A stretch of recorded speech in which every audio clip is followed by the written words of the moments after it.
Thank you, Meera. Let me begin by thanking you and Mamta for having us here. As you can see, all of us are deeply grateful for this opportunity. But I would also like to extend a note of thanks to Kanika, Sakshi, and the entire team, Srinidhi, not just because of the organization of this event, but also the constant kind of care that they've extended to us in dealing with all these contingencies that have been arising. This afternoon, a range of curatorial practices from cross-cultural interactions spanning both time and geographic locations become an opportunity for us to reflect upon and discuss ideas of agency, of representation and appropriation, that is both power and control. The scope of the conversations, however, center more around the ideas of indigeneity, not necessarily the conditions of indigeneity. How and by who are these ideas constructed? For instance, the articulation of formal categories such as tribal and folk, and those, the use of those terms thereafter. It might be a good opportunity for us to think of these words because they've appeared in various conversations till now, both from within as well as by agents from outside the community, the insider, outsider that we have all navigated in our work. Furthermore, the frameworks within which social sciences imagine these categories are often very different from those or the manner in which ecological sciences imagine them. So in all of these presentations, there will be an opportunity to think of some of these things. How and by who are these constructs circulated and then recontextualized? That's another very important thing. And how do they play out within the religious and political institutions and discourses that we are navigating today, something that Anish was talking about earlier this morning. Representational practices today aim to address ideas of social justice and access. Each of us here are very squarely aware of our positionality. However, there is also an acknowledgement and understanding today of the kind of extractionist, the kind of exploitative practices that have been in place. There is a growing need to kind of reformulate modes of collaboration between knowledge systems and form multifaceted alliances. There is an attempt to contextualize interactions within roles of class and gender. There is an attempt to look at the construction of tradition and the experience of the contemporary. There is also an urgent need to relocate commodification of these ideas and the artifacts that are produced therein within modes of consumption today, because we are consuming some of these in a varied kind of manner, from social media to the gallery, to print media and so on. First, within the scope of institutional mediation and interventions by the state, by academia, by the marketplace, and further by mapping the shifts and the use of mediums and spaces in the shaping of popular perceptions. Many of you who were in Delhi were aware that there was a very big exhibition of tribal art going on at the Travancore Palace recently. And furthermore, unpack and problematize the frameworks of power and individual subjectivities that are in play within very, very diverse and very, very unequal socio-economic formations. And all of this is is an effort to integrate inherited systems of knowledge with the realities of contemporary lived worlds. The politics of the vernacular within the dichotomies of the urban and the rural, the center and the periphery. So I am not going to individually read out each abstract because there's a lot of time required in all the presentations and we leave it for that. Just to conclude, as a host of academic and curatorial practices engage with deep ethnography and with voices of activism, and as these ideas percolate into allied disciplines such as design and architecture in a world dominated by social media marketing, one hopes that this conversation or these conversations pave a way for more and more voices from the communities, from within the communities, and and they get to kind of steer the narratives of the future. We will commence our panel today with Dr. Jain, whose practice has provided a framework for everyone in our generation to enter and explore these ideas.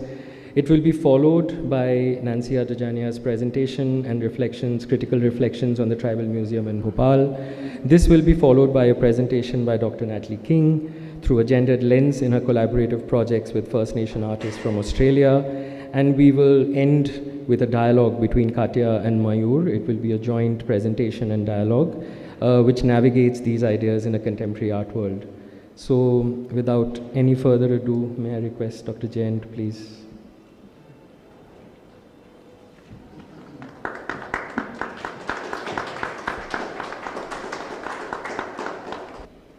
Good evening, friends. Yesterday while going home and getting into my car, somebody called me and I sort of turned very fast and nearly fell down. So I sprained my leg and was paining the whole night. So if I feel a bit, no. I thought of, but I never done that. I can't speak sitting. I always prefer to stand and speak, so I'll do that. Now, Meera had given me a subject which I've slightly altered according to the theme of the conference, and particularly this session. I have titled it Entangled Objects, Indigenous Art Practices, Situating Them Within the Contemporary and very contentious, because there has been a history of curating folk and tribal arts or indigenous arts or vernacular arts by juxtaposing them with modernists, modern masters and things like that. And these attempts at large global scale have been highly critiqued, and I'm going to talk about that critique also, that what happens when we say folk and tribal art and their situation or situating them in the space of contemporary, actually what are we doing? So what I'm going to do is take two major examples of such a situation and what happened to situating them in modern space. Was there a shift? Was there a kind of attempt? Was it patronizing attitude? What was it that led to this kind of thing? So I will refer to these two. No, I don't want my slides now. I thought I'd show the slides at the end. I just read out 2 pages which I wrote. So let it be here. I mean, please, I don't want the slides now. At the end, I'll show a few. So I read out a couple of pages, talk about these 2 major exhibitions that were held, and speak around that. The issue of entanglement of objects arises mainly when an object from a certain established cultural milieu curatorially enters modern institutional space, such as the museum, where its value is assessed by the standards of various antithetical binaries.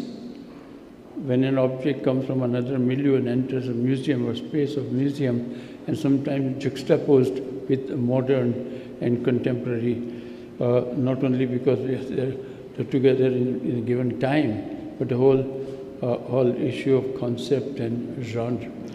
So when its value is assessed by these binaries, various antithetical binaries, such as the aesthetic versus magical.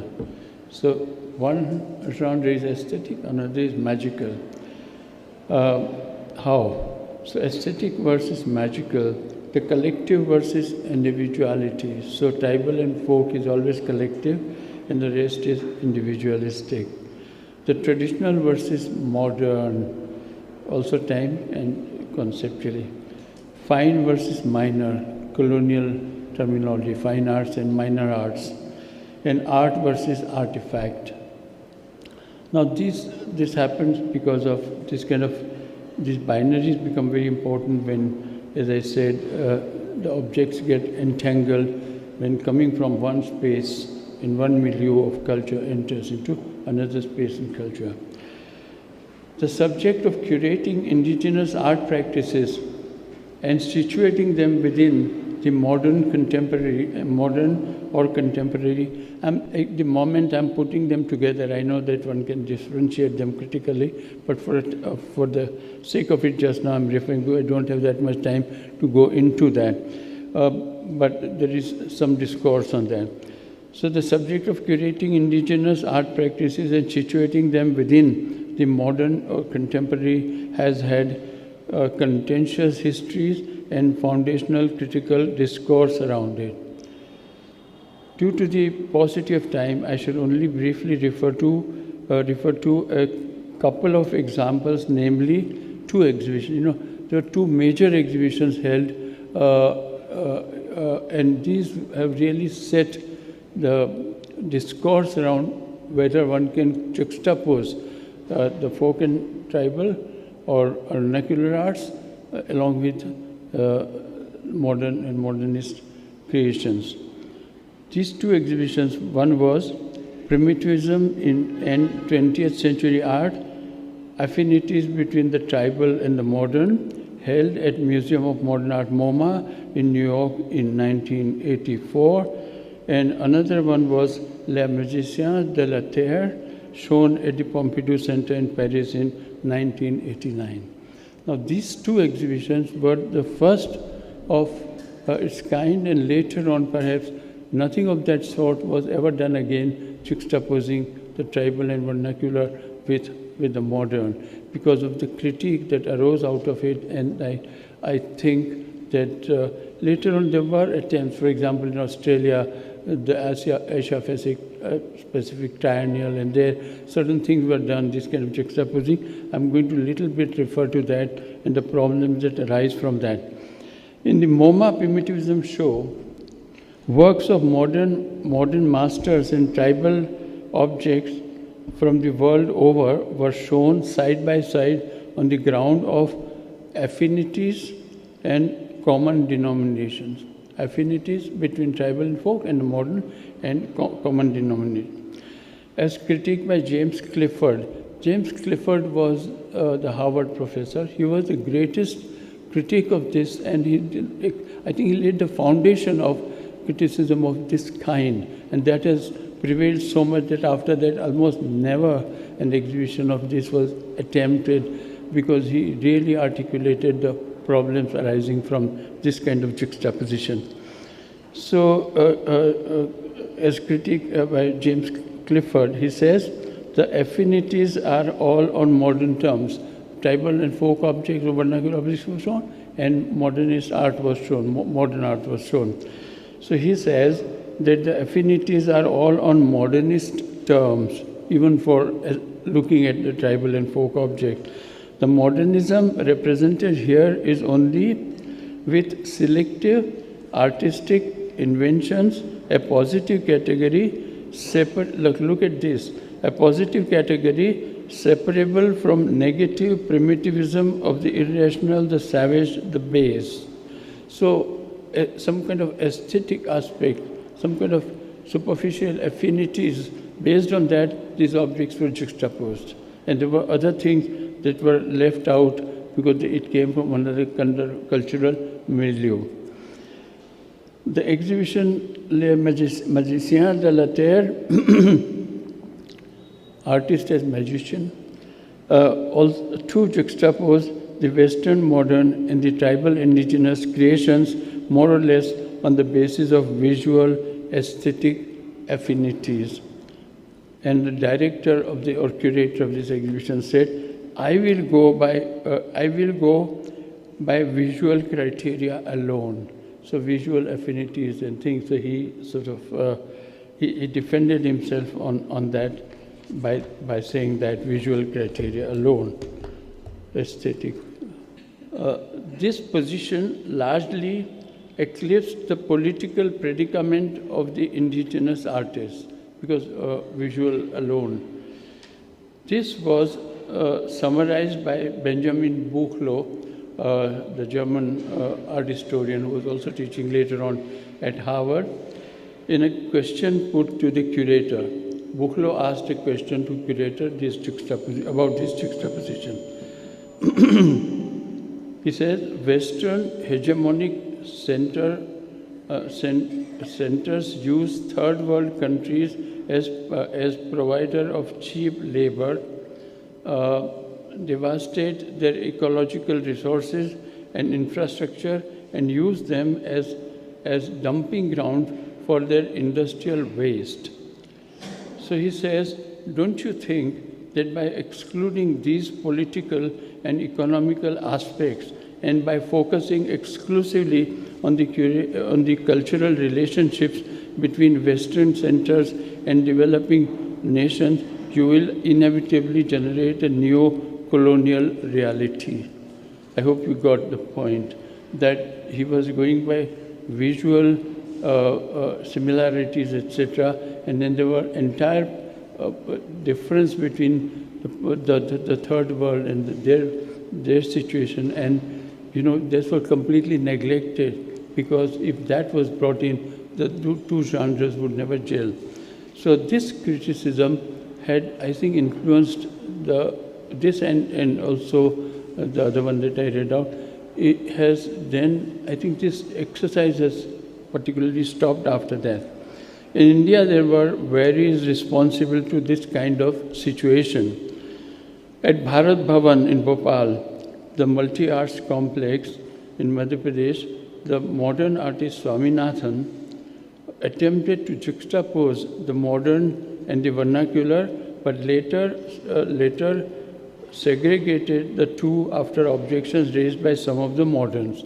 So he tried to create in Bharat Bhavan a gallery in which folk and tribal art was intercepted in between by modernist artists.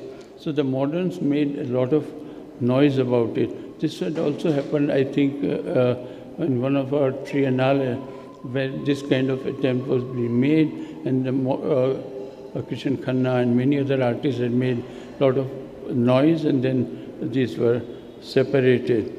A separate gallery called Rupankar, showing vernacular artists, was set up in proximity with that of the modern.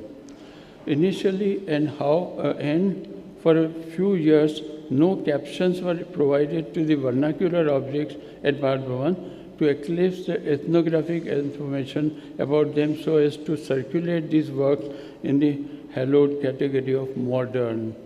So at Swami's exhibition, and I went there, I saw no captions anywhere on the vernacular object. So somebody explained that Swamiji said that if there are ethnographic background is revealed, then we cannot freely circulate in the category of modern. Apropos, on the issue of the use of tribal art, I would like to add a footnote here. In the case of India, all art that is put under the universal category of tribal are actually not made by the tribal. And this is what happened in African art and other, where the artist is the tribal or vernacular artist is the maker of it. But in India, a lot of things are not made by them. These are made for them by Hindu craftspeople living in the proximity. This point has never occurred to anybody because they are not artists or Hindu. And this has a political dimension, how Hinduism gets inculcated into the tribal and folk culture by bringing their own iconographies, etc., because they never had a particular iconography of a deity except 1 million painted stone or things like that. So, the so-called terracotta votive objects, because I'm going to show a few slides afterward, and so-called terracotta votive objects, and the so-called tribal bronzes or wrought iron figures and others are not made by the tribals but by the original Hindu artisans for the tribal clientele. Now, this is not just simple make and give and take. It's a question of Hinduism being inculcated into by this phenomenon. This is not the case in many countries where tribal art is made by the tribal. The artist is tribal. As the Hindu artisans create votive figures, for example, horse and metal or stone images of the tribal deities, they inculcate Hindu iconographies into the tribal cultures. I'll show you images afterwards. It is this soft political intervention that circulates as Indian tribal art globally, not to talk of the strategic Hinduization of the tribals from the account of socio-political power imbalances, which needs to be reflected in any curatorial project on Indian tribal art. Again, against this background, let me now come to the issue of mediatory processes in the vernacular arts of India and look at how there have been continuous extraneous interventions into the tribal and agrarian societies and their artistic expressions. As we shall see, while absorbing the new, the vernacular artists have created modern iterations in their art, not on the basis of its conformity to the cultural tradition, but with respect to its relationship to extracultural reality, responding to extracultural reality, and then what happens, so this is a different space than, or different practice than we so far believe. The works of some of these artists marked a departure from the inherited ritual wall paintings from the 1970s, when easy access to sheets of paper led them to enter the new space of contemporary secular narrative and ultimately to a profoundly personal imagery charged by deep subjectivity. So when the tradition of wall painting and that paper was introduced through a certain government effort or so, staring at that wide open space, different things happened when the paper came. And also issue of gender, women, paper was like men's domain. And then paper comes to women. How do they respond to it? When white paper is staring at you, when it's introduced from outside, what happened to the tradition of wall painting that existed? All this I'll take up when I show you examples. So,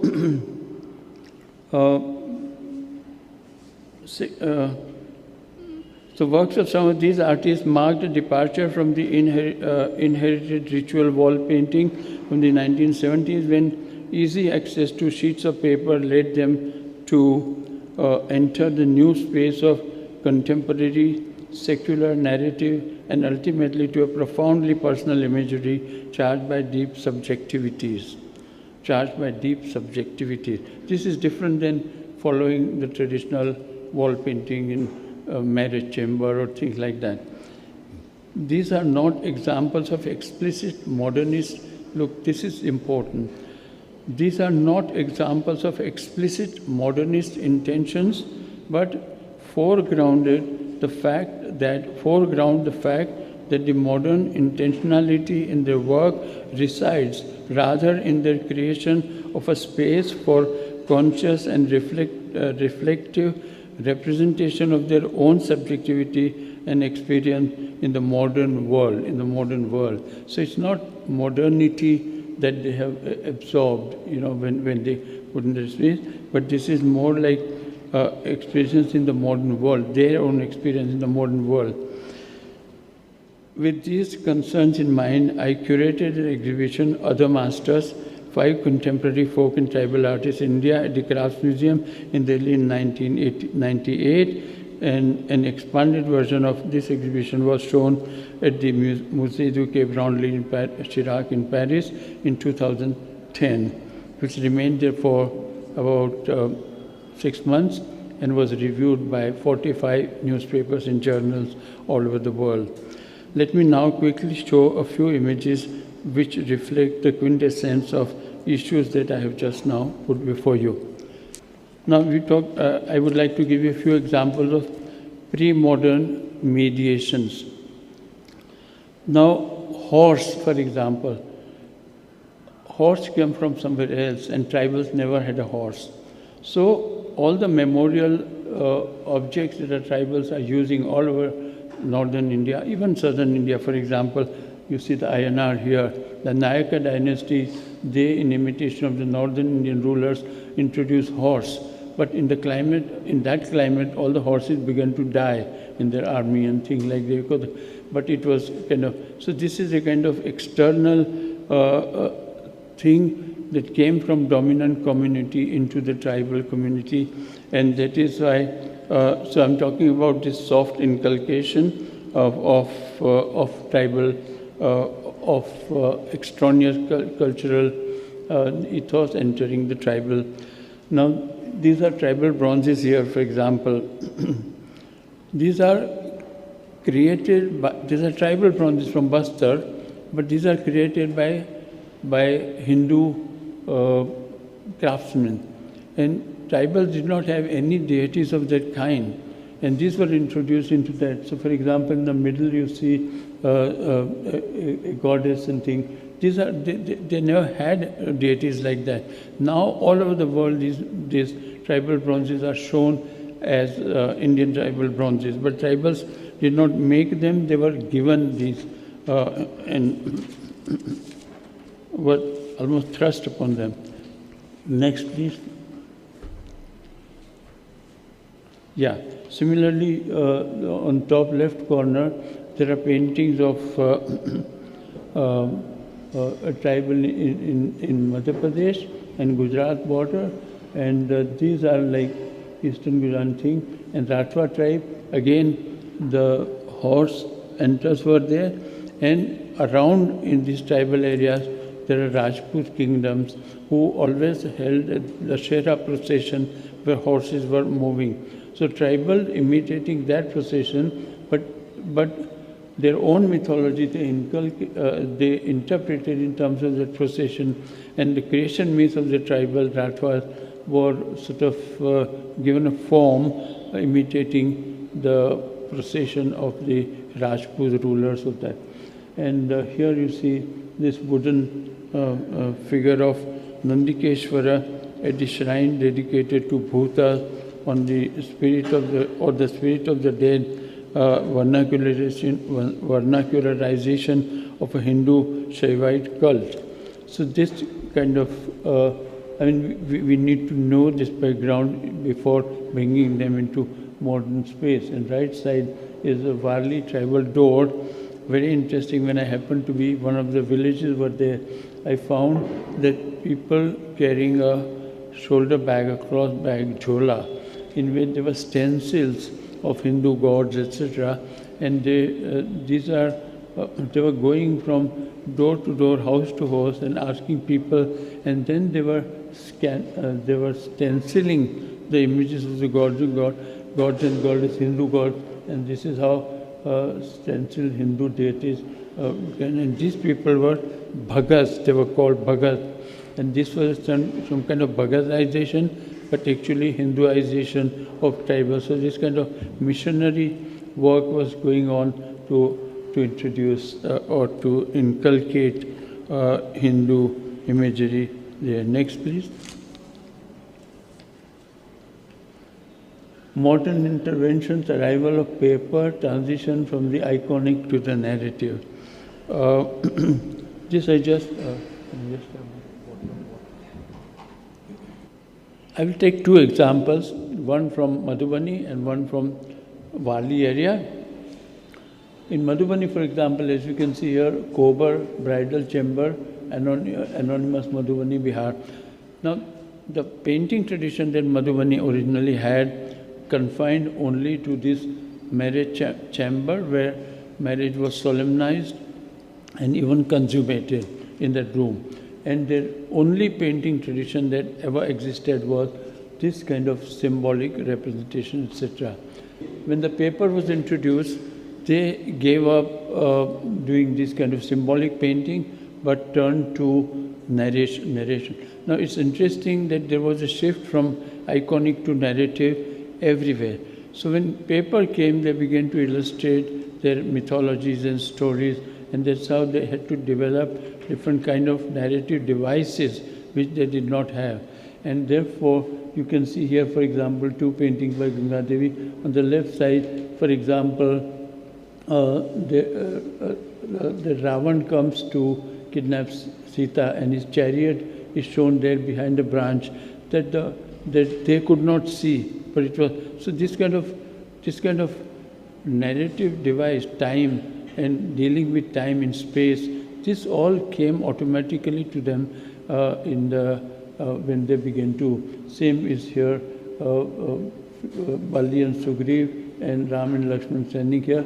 They put a palm here, so the two are separated. Many such devices you see in. Next, please.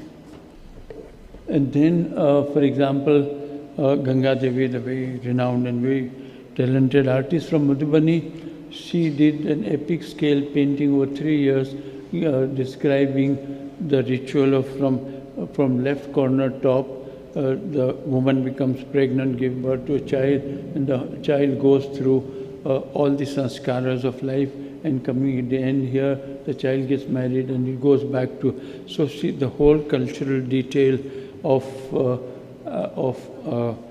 growing up in Madhubani and going through various sanskaras are shown. One or two details I'll show next, please. For example, on your left side from that painting, there is a detail of the woman becomes pregnant and the child in her belly says, "Oh God, liberate me from this hell," or things like that. Many cultural things that the child is born below there on freshly cut bamboo leaves. The child is placed there, and the umbilical cord is cut. Then Ganga Devi once went to America, and then she saw things, and she took a lift to go into the Washington Monument, and here she said that, well, people, when they give you ticket, the hand comes out and it gives you the ticket, and you don't see the person. So these are for her. So I'm saying that certain contemporary things were imbibed first time by Madhubani artists when the paper came to them. And here then finally when Ganga Devi got cancer, she does the depiction of cancer ward in All India Institute of Medical Sciences. Since the time is very less, I just rush. Next is Wali painting. Again, there was a wedding chamber where wall paintings were done. Very few symbolic representations were there. But then when paper was introduced, they began to turn to telling their own stories, and therefore kind of they turned from static iconic to narrative devices and narrative they started to tell their stories. Next, please. I'm just hurrying up because I didn't know that I had taken that much time. Then modern intervention, narrative turn. Here, for example, Jivya once did his last painting, and he told me that in the village, for many generations, there was a talk about how railway line came and cut the village across, and half the village that side, half this side. And this memory remained in his mind. And when he came across a very 8-foot by 8-foot board, he thought of depicting this, which I think is very interesting in terms of reflection on contemporary. Next, please.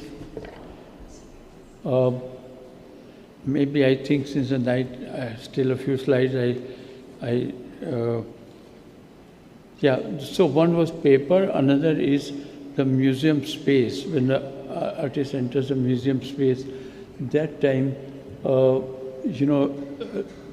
kind of space is given, the expression changes, and then the large-scale works were created by several artists like Sundaribai or Sonabai from Sarguja area, and some of these were shown in Bharat Bhavan or also in exhibitions abroad. Next, please. Okay, so next please, that's the same thing, Srinivas. Then this is one painting I want to talk about by Jangar Singh Sham, the Pradhan artist, and this painting is in Bharat Bhavan. Again, you can see how he brought on paper his stories. So, for example, here, So here, for example, he narrated a story, but look how he created various windows here in order to tell his stories on his own, because he never did narrative work before. So here Shiva and Parvati are seated, and then Parvati goes for a walk. When she goes, she sees three, four buffaloes and a he-buffalo having intercourse. So she laughs, then the buffalo curses and says, then in next birth you will be born as Draupadi and you will have 4 or 5 husbands. So this is a Pandwani story which is very common in Madhya Pradesh tribal areas and rural areas. From there he took things, but look at the way he has dealt with the space which no artists were. I'm really sorry I took it too long. These are also, next please. Okay, next please. This is also Jangar painting. Yeah, I think this is. Okay, now responses to power imbalances, police and etc. and Mahadev going to see the first couple that was born, sort of flanked by policemen. Here the tribals are being, so this kind of responses to power imbalance in vernacular arts, the injustice is done to them, somehow have entered the response to in tribal arts and their narrative scrolls, storyteller scrolls. And then lastly, I would like 2 minutes, that how, it entered folk theatre where, just a second, a folk theatre where a tribal's land was usurped forcibly by a landlord, and that is how entered a conference where on theatre, a theatre-related conference, that 4 days they had performances of Ramayana, Mahabharata, etc. But on last day, suddenly, 1 year after nearly 20 years of such performances, a new theme came up because of the power imbalance, as I said, that political awareness enters into that painting. So I'm showing this 2-minute clip. Thank you. I'm sorry.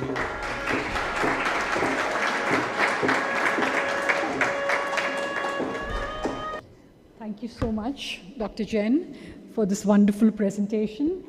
And I think we do share many things in common, and it'd be lovely to unpack those.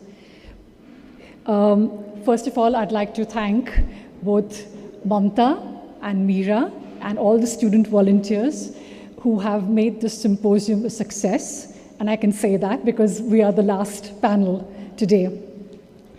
So thank you for having us in this beautiful and generous space, a space for both consensus and dissensus. And I've realized through the symposium that there has been a demand for new vocabularies, new art historical frameworks.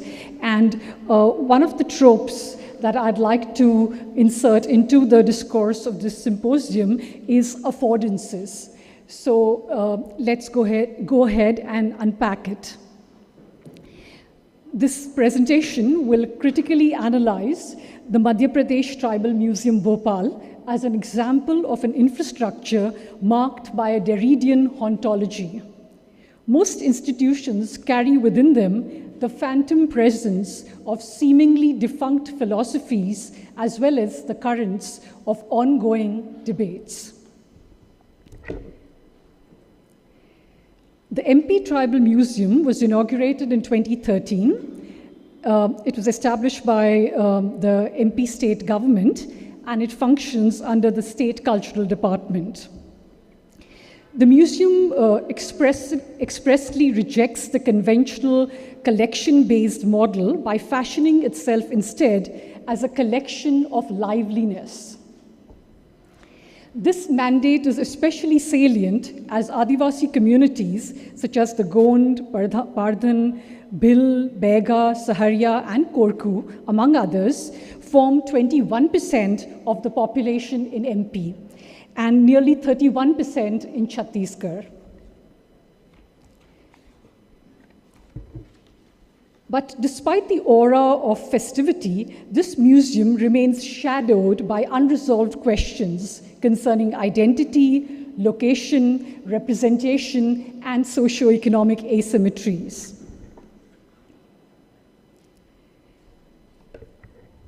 In an additional layer of meaning, I will explore what I have described as the affordances that I encountered in the interstices, cusps, and thresholds between these haunted and haunting histories.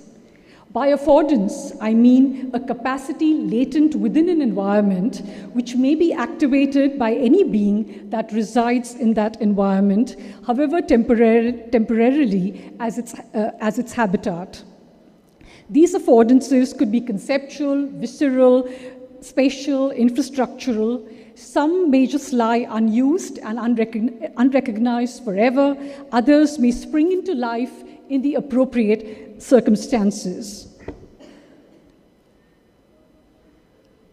The affordances at this museum include the improvisations by which contributing artists like Buribai have articulated their own agency as they reshape the institutional infrastructure established by the architect, curators, and the exhibition design team. This adds complexity as well as ambiguity to the experience of the MP Tribal Museum. Here's Buribai standing next to her autobiographical mural. At the bottom extreme right, we see her carrying a headload at the construction site in Bharat Bhavan, an experimental multi-art space where contemporary artists and the Adivasi artists were shown in parallel galleries. What is unprecedented is the miraculous transformation of a laborer into an award-winning artist.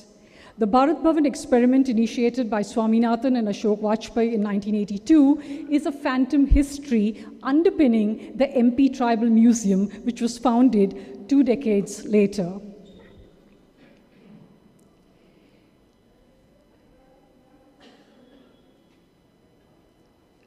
But first, we need to familiarize ourselves with the architect Revati Kamat's museum design, which is very generous and hospitable to the needs of the Adivasi communities.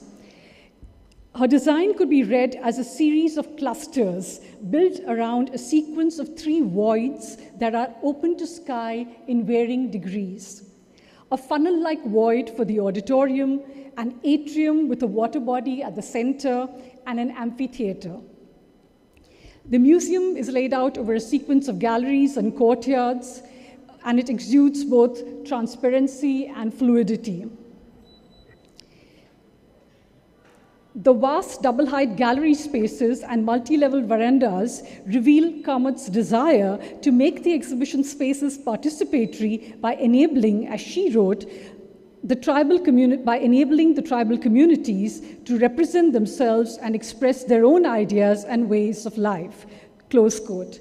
I would argue that much of the museum's rhetoric regarding a living heritage is presented through a series of affordances embedded in Revati Kamat's built fabric itself.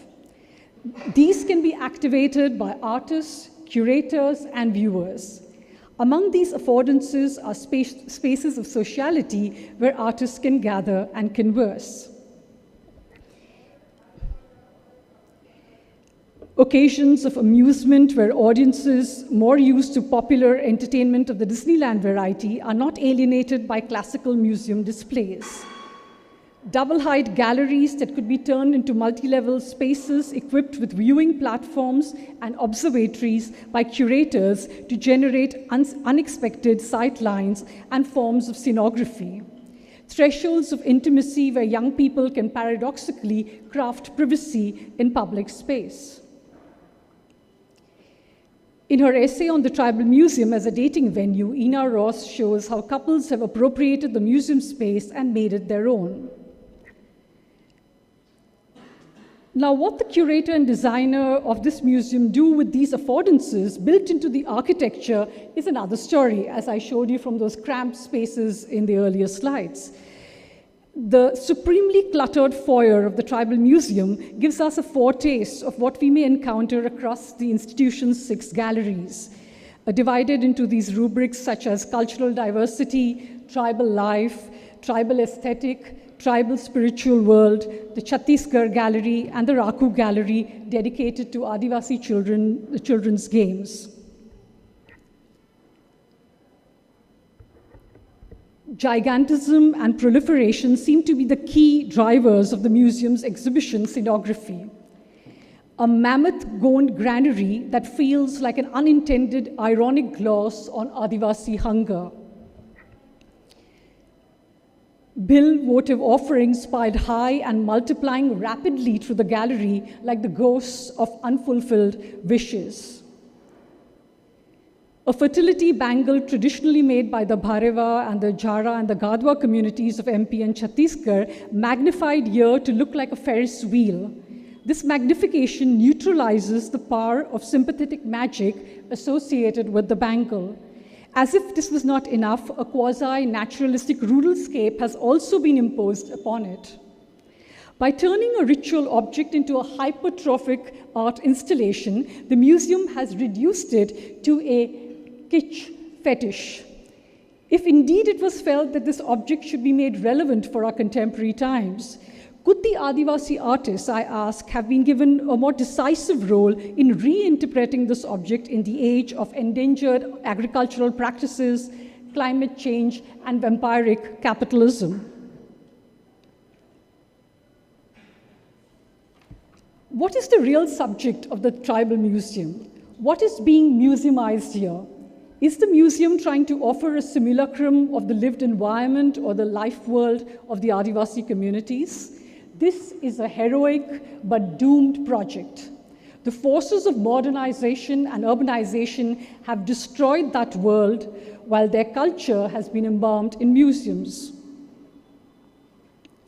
In its mission statement, which is full of contradictions and windy abstractions, the Tribal Museum presents itself as, and I quote, the bridge of dialogue between the two streams of life, both tribal and modern. While wishing to initiate such a dialogue, the museum remains trapped in essentialist dogmas.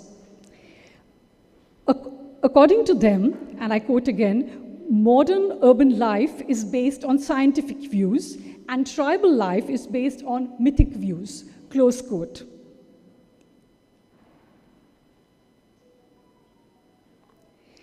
This is a static ahistorical view. The Adivasi consciousness can hardly be untouched by the forces of modern life and is not lacking in a scientific understanding of its ecosystem. And the modern sensibility, I may argue, is often marked by unscientific prejudice, superstition, demagoguery, and is also sustained by its own mythology of aspiration and success. In a desperate attempt to produce a living museum, the exhibition scenography has tried to tweak traditional museum approaches to retrofit its purpose. Consider the following museal and archaeological hauntologies. The Sonne Lumiere shows at Indian archaeological monuments, which were designed for outdoor evenings, have been accommodated to all-day interiors, making for a garish effect. The diorama model has been amplified massively such that the viewer is made to feel that she herself is a figure in a gigantic diorama. what was meant to be an immersive effect with the aim of lessening the distance between the city dweller and the Adivasi life world comes across as an oppressive experience in which the viewer is overwhelmed with material and sensorial excess. In the name of creating a collection of liveliness as against the sanitized white cube or the vitrification of a conventional museum model, something new is being produced all the time. Artists are engaged in either stone carving or making furniture for the canteen or plywood branches. We could speculate that in trying to recreate the magic of Adivasi animism, where nothing is inanimate and everything is live and has a soul, the museum was allowed to just run wild, like an overgrown forest. As though at some subliminal level, the Adivasi other was being imprisoned in a dark and mysterious primitivist fantasy. We walk through this haphazard simulacrum of a forest illuminated by an artificial sunlight and an artificial moonlight. It is important to note that the curator Harchandan Singh Bhatti, responsible for the exhibition design at the Tribal Museum, was mentored by J. Swaminathan. In the early 80s, he was one of the artist researchers on the team assembled by Swaminathan to assist him in building up a collection of Adivasi art for Bharat Bhavan.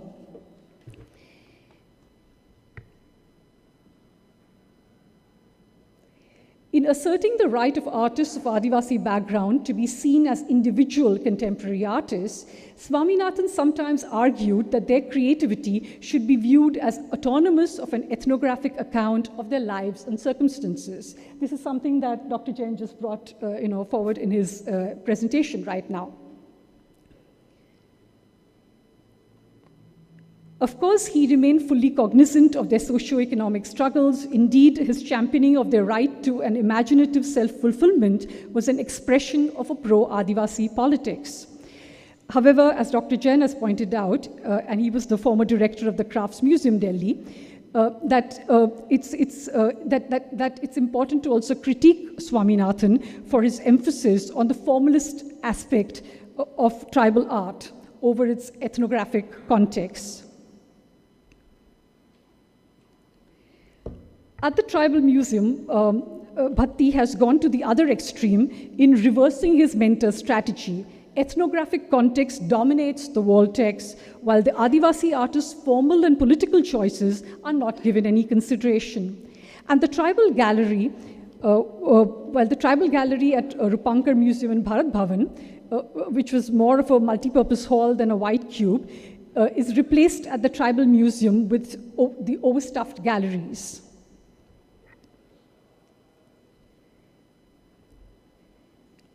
Moreover, by emphasizing the role of what Bhatti calls the artist decorator in the making of the museum, he has instrumentalized Adivasi talents and skills.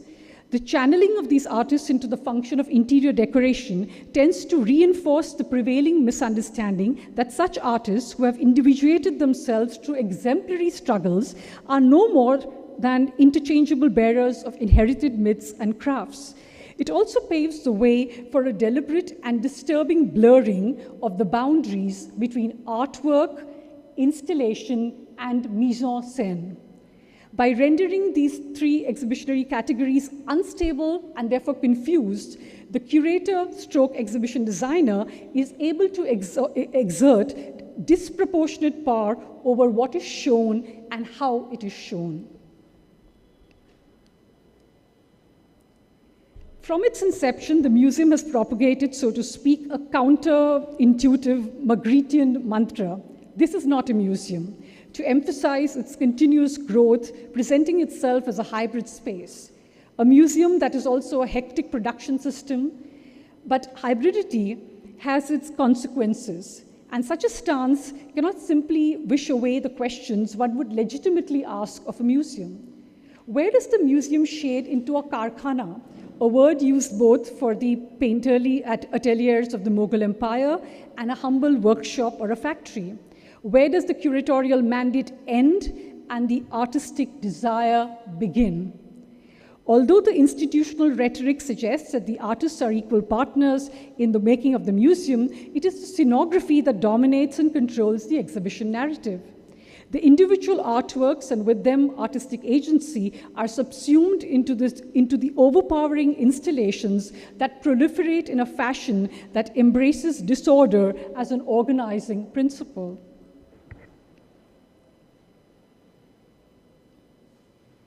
Clearly, some of these anxieties had manifested themselves to the architect of the tribal museum, the late Revati Kamath. Shocked by the congested interiors where some of the smoke detectors were also covered by the display, and apprehensive about the fire suppression system, Kamath had written early on to warn the authorities about the building's vulnerability to a major fire hazard.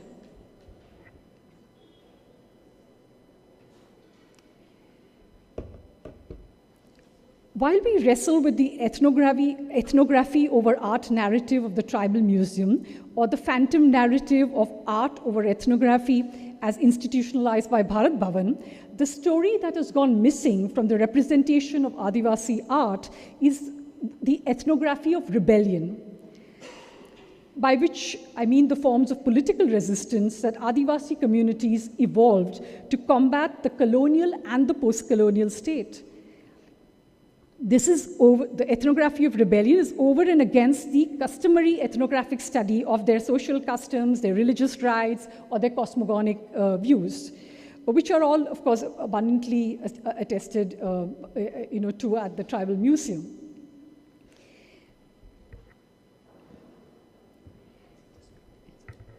Yes. Even before the Gandhian reformers descended on the Adivasi communities in the early 1900s, to quote-unquote civilize them, they were perfectly capable of producing their own leaders and leading their own uprisings against colonial administrators, local landowners, and crooked moneylenders who brutally exploited them. I would cite here the Santal Rebellion of 1855-1856, led by the Murmu brothers, which importantly took place before the First Indian War of Independence in 1857. I would also cite the Munda Rebellion, led by the legendary freedom fighter and the leader of the millenarian movement, Birsa Munda, in the late 19th century in Jharkhand. And then in the post-independence period, of course, we have numerous examples of Adivasi women, mobilizing themselves and playing an active role in fighting the repression of the Indian state.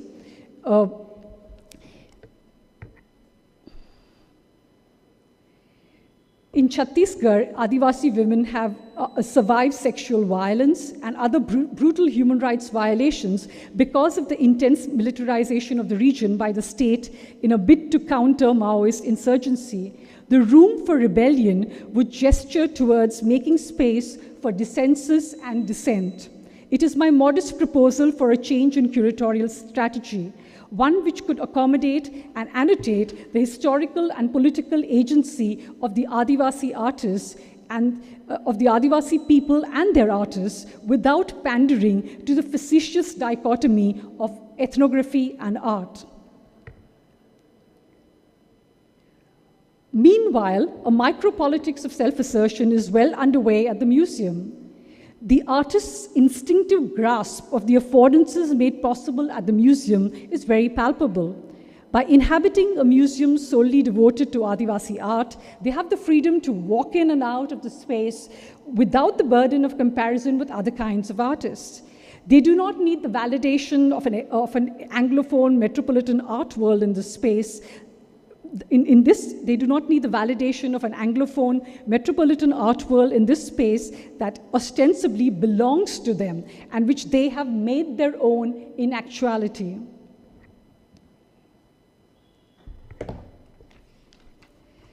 When we see the artists sitting in the canteen or standing in front of their works and conversing with curious viewers, we know that they have forged a strong sense of ownership towards the museum.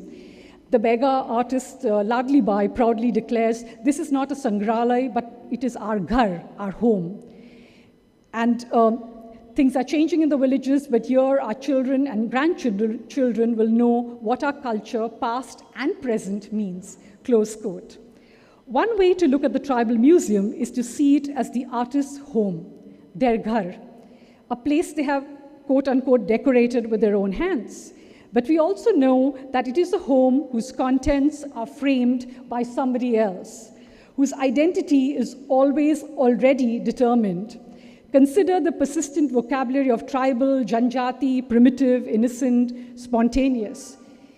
It is also the space whose inhabitants are aware that the curator patron giveth and the curator patron taketh away. That while the curator exhibition designer will create messy interiors to unmake the museum's white cube dogma, he expects you to behave yourself and draw within the boundaries of the designated grid. And my final slide. The artists seem to be adept at playing along. They are able to tell the difference between an opportunity and an affordance. The former is an official guarantee against precarity. The latter, a site of genuine, even if temporary, freedom. When the idea of instituting the tribal museum was in its initial stages, Buribai asked a persistent and a pertinent question. And I quote, "Shouldn't a tribal museum be made by the tribals themselves?" Her words ricochet against the museum walls under an artificial sun. Thank you.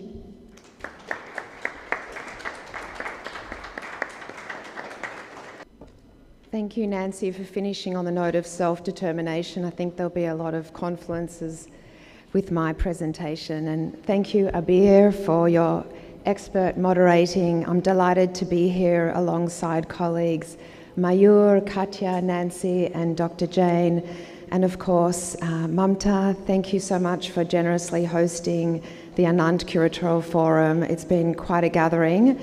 The miraculous Mira, who has corralled curators over the last couple of days, and we're very grateful to you and for inviting me back a second time to the Anant Forum. I am based in Naarm, Melbourne, and I acknowledge the Bunwurrung and the Wurundjeri as the traditional custodians of the land in which I live and work. And I pay my respects to their ancestors past, present and emerging, and acknowledge all First Peoples who are here today. Hopefully our collective session will reveal a pattern of practice and methodologies of working with First Peoples.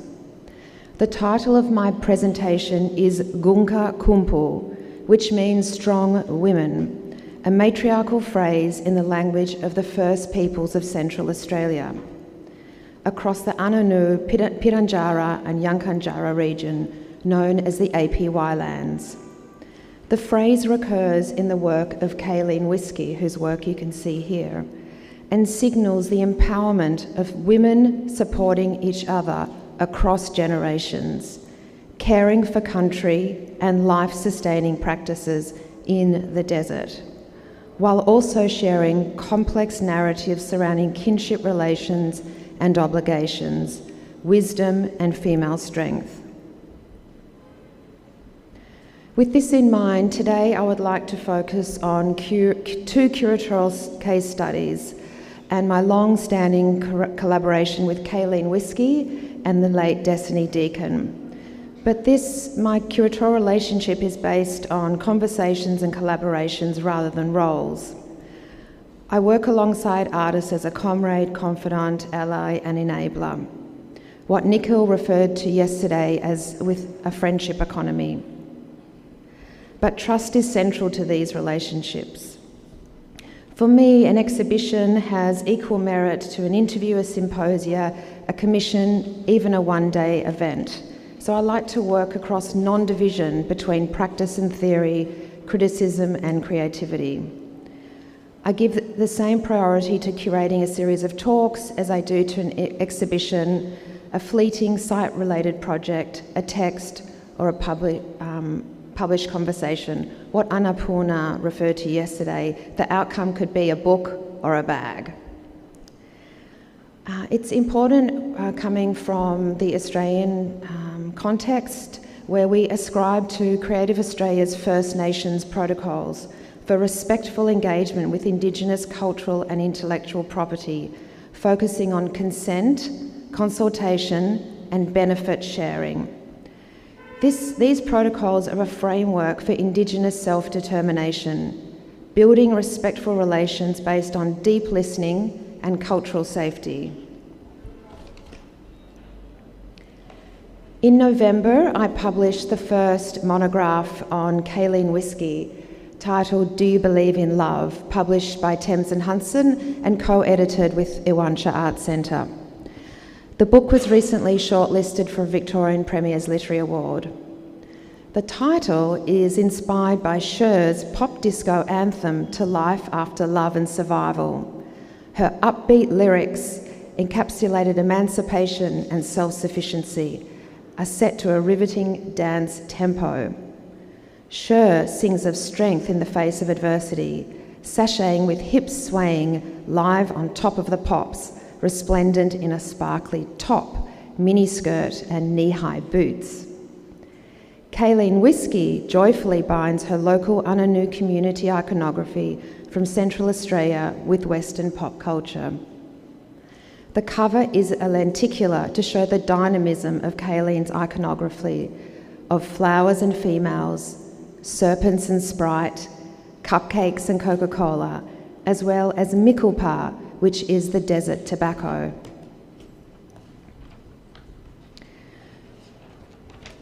Whiskey's love of listening to music, partying, dressing up, and her extensive playlist, including ABBA, Bon Jovi, and Queen, is featured in the book. And it gave me an opportunity to really play with the monograph format. Gospel songs in language from the church choir sometimes accompany whiskey while she is painting. In particular, she loves listening to Dolly Parton and Kenny Rogers singing Islands in the Stream. Everyone knows that song? So I managed to secure an endorsement quote for the back by Dolly Parton. I don't know if anyone's ever tried to write to Dolly Parton. It was much easier than I realised. Kaolin's love of fashion and dressing up is featured, as well as her famous chicken soup recipe that she illustrated for me.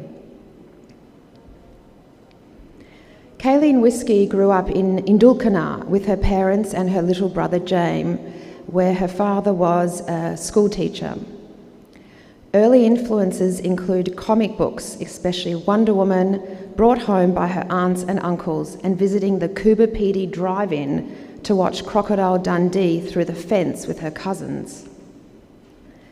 Set amongst the remote community in Indulkana that was returned to traditional owners in 1981, Whiskey's works are proudly located on country within her hometown so that Whoopi Goldberg, David Bowie and Dolly Parton come to visit her rather than the other way around. Transposed to Indulkana, a remote Aboriginal-led community in South Australia near the tri-state border, Whiskey provides a counter-universe of celebration and harmony where all sentient beings coexist. For me, visiting Indulkana is quite complicated. You need to fly to Alice Springs and then drive 5 hours south on the highway across the South Australian border. You need to get a permit to enter community because there are restrictions, and it's a closed community of around 240 people. You can't stay in the community, you need to stay at like a truckies inn on the highway, which is also another experience.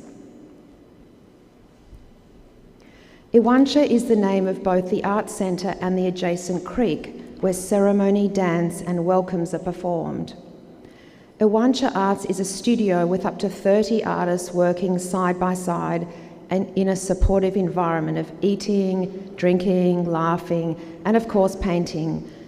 It's a very active place with dogs running around, cups of tea, and grandchildren visiting after school. The atmosphere is one of hospitality and jubilation, with song and jokes, enthusiasm, laughter, flies, damper and dancing. I just wanted to show you the welcome I receive when I go there.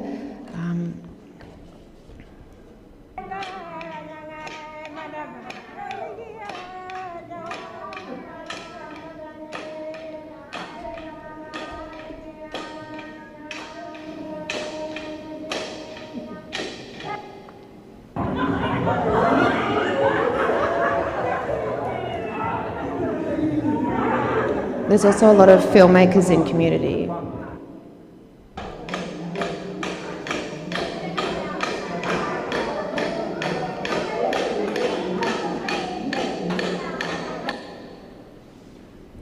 So hospitality is paramount in this remote community.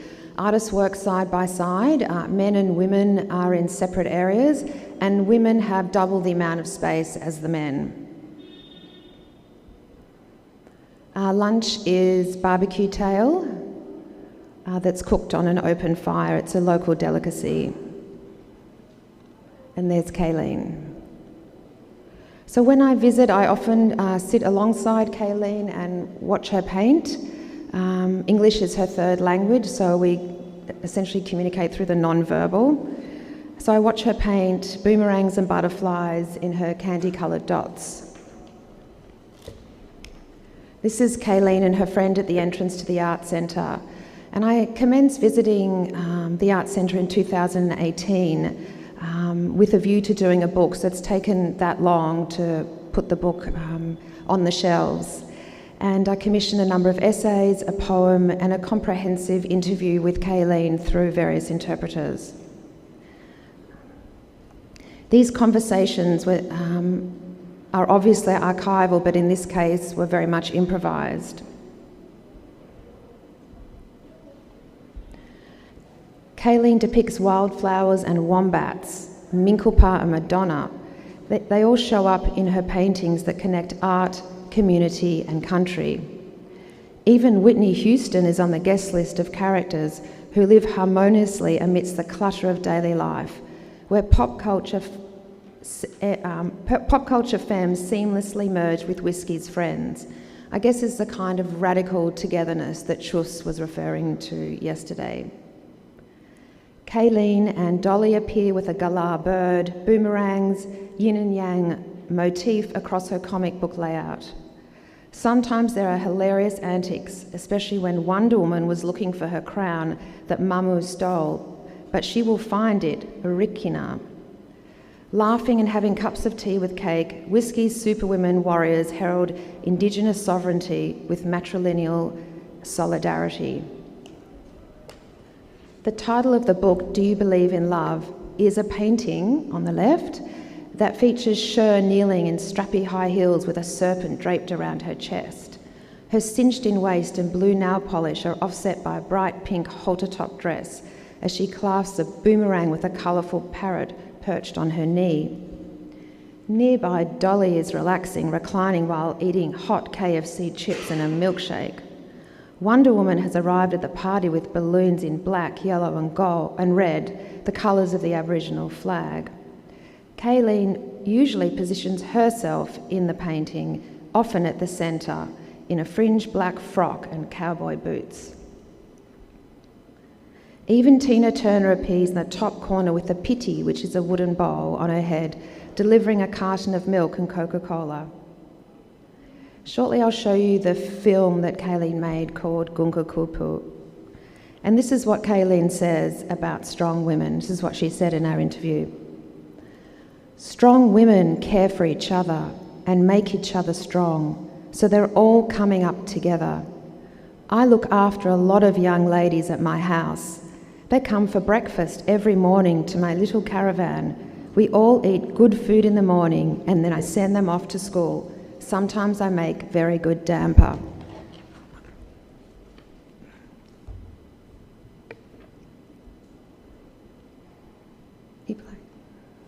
Good morning, Gunga Gunbo.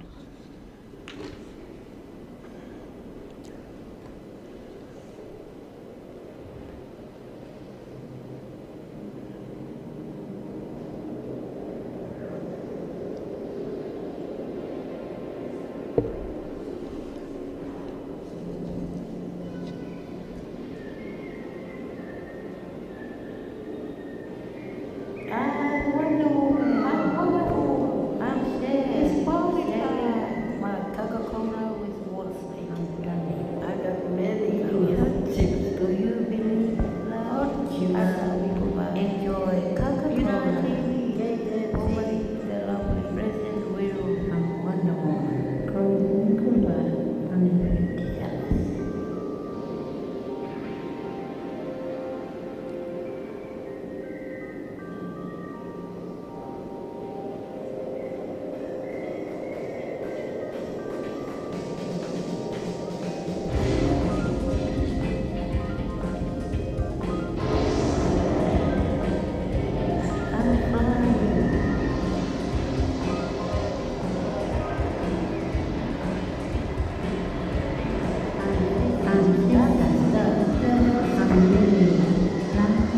water. Super cooker burn. The earth system is cooker, uncle, Anant,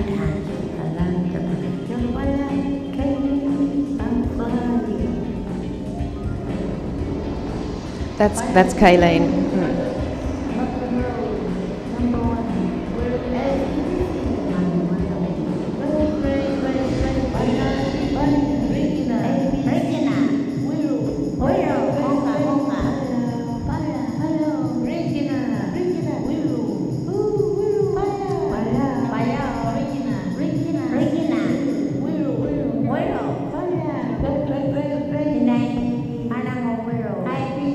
If you could put on pause.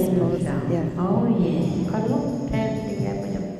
I'm conscious of time, but we could always play the rest later. I think you can see how kinship, strong women, and female friendship are at the core of Whiskey's practice, whereby relationships to country, place, and belonging, connections and proximity to one another create a rhythm of being and doing that is inclusive and generative.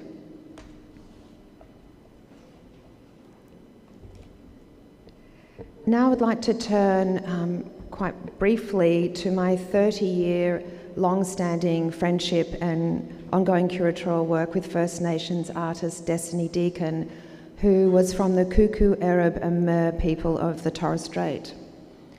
Just as Daisy and Heather yarn in this photograph, through our long conversations, it took me time to understand Destiny's practice, mode and medium.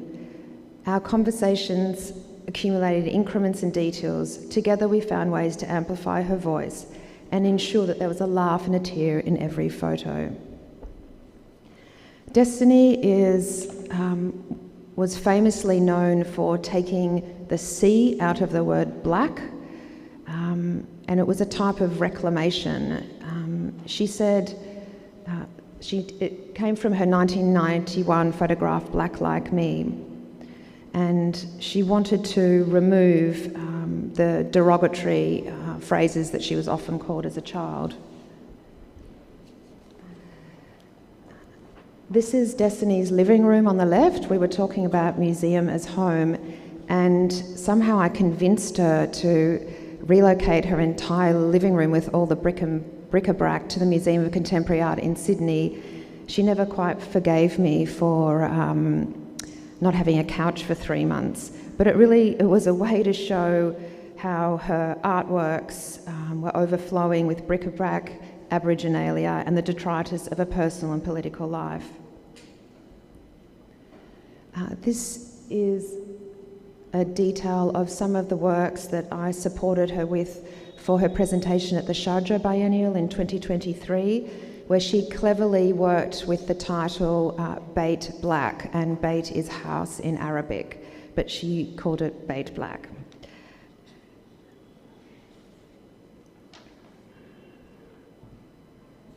So she assembled many of her photographs, cutouts and dolls in the old quarter of Sharjah. Smile on the lower right is a very important work where there's a boomerang for lips and 2 dollies for eyes. This was featured at the entrance. Over the 30 years, I would often collect vintage dolls for Destiny that I would find in thrift shops in country towns. This is the final work that I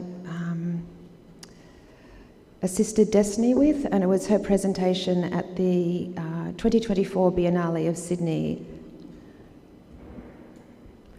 Her health started to decline, and she started taking photos from her hospital window, from her apartment corridor, of a lone doll slumped on a chair, a silhouetted figure that appear like film stills that were inserted into the window panes and fading night sky. These are some of her final images. And I wanted to share the last film that she made that was commissioned by Sharjah, called A Seat at the Table, because when I look back on this work, I feel like it's been incredibly prescient.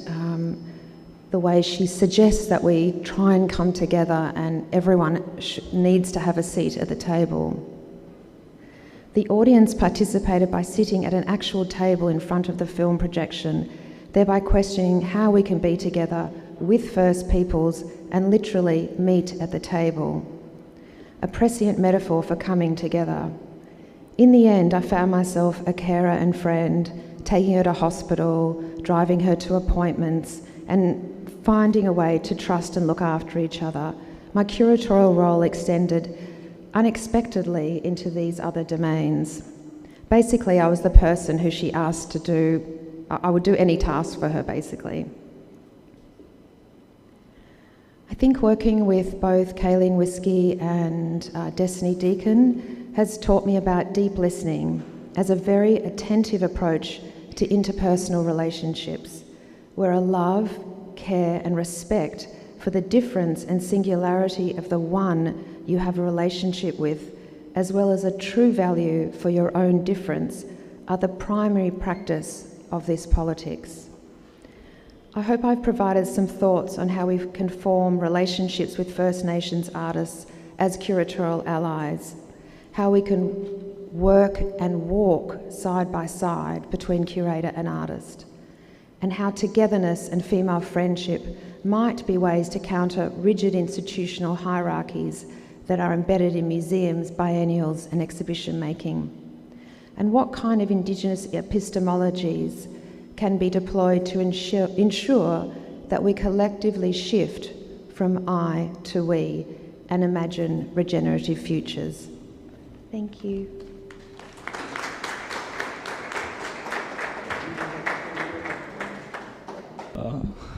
Besas kai Nigel hoista utha yo shivatsa panel. In Varley, it's I hope you all are doing well, and if you are not sleeping, it's the last panel, so please wake up. Introducing myself, my name is Mayur Vayeda. It's a half of brother duo who work together as a Varley artist.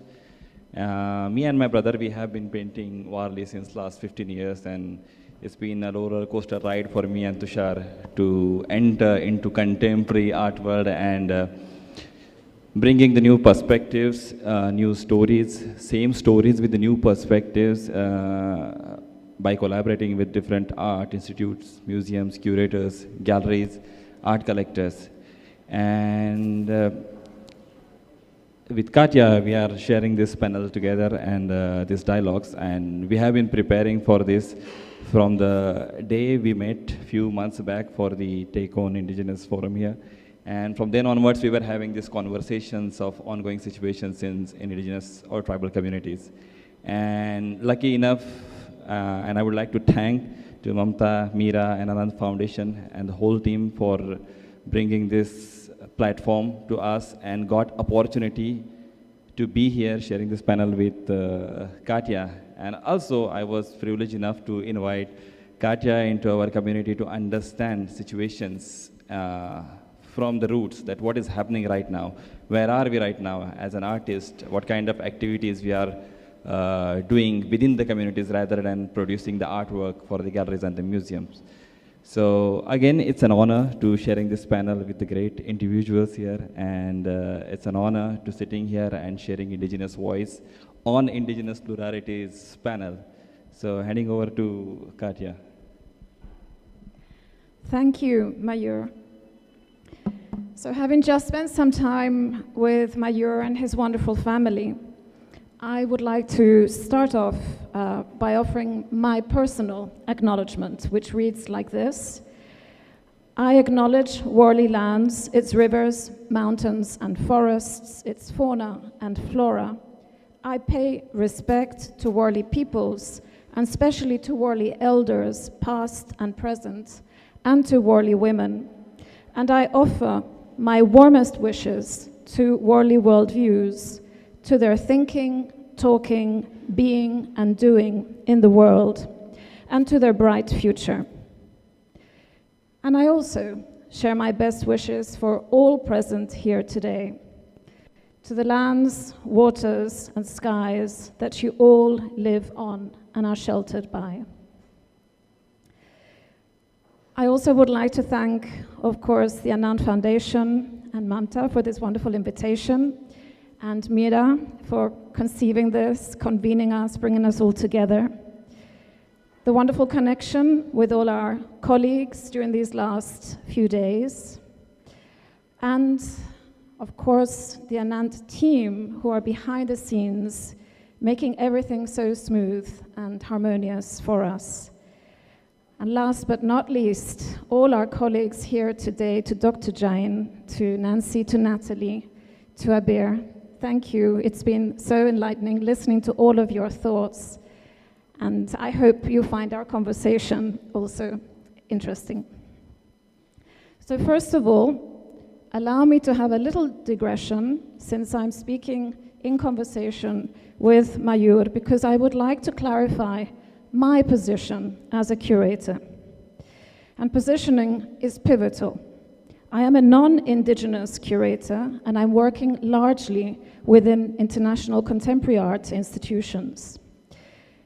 I have spent more than a decade building curatorial allyship with Indigenous artists in northern and southern latitudes, thinking about the methodologies of non-Indigenous allyship, how we can advocate for, within the global art world system, advocate for processes of structural transformation that will center Indigenous practices, knowledges, and worldviews, that will center Indigenous voices, methodologies, spiritual thinking, and sovereignties.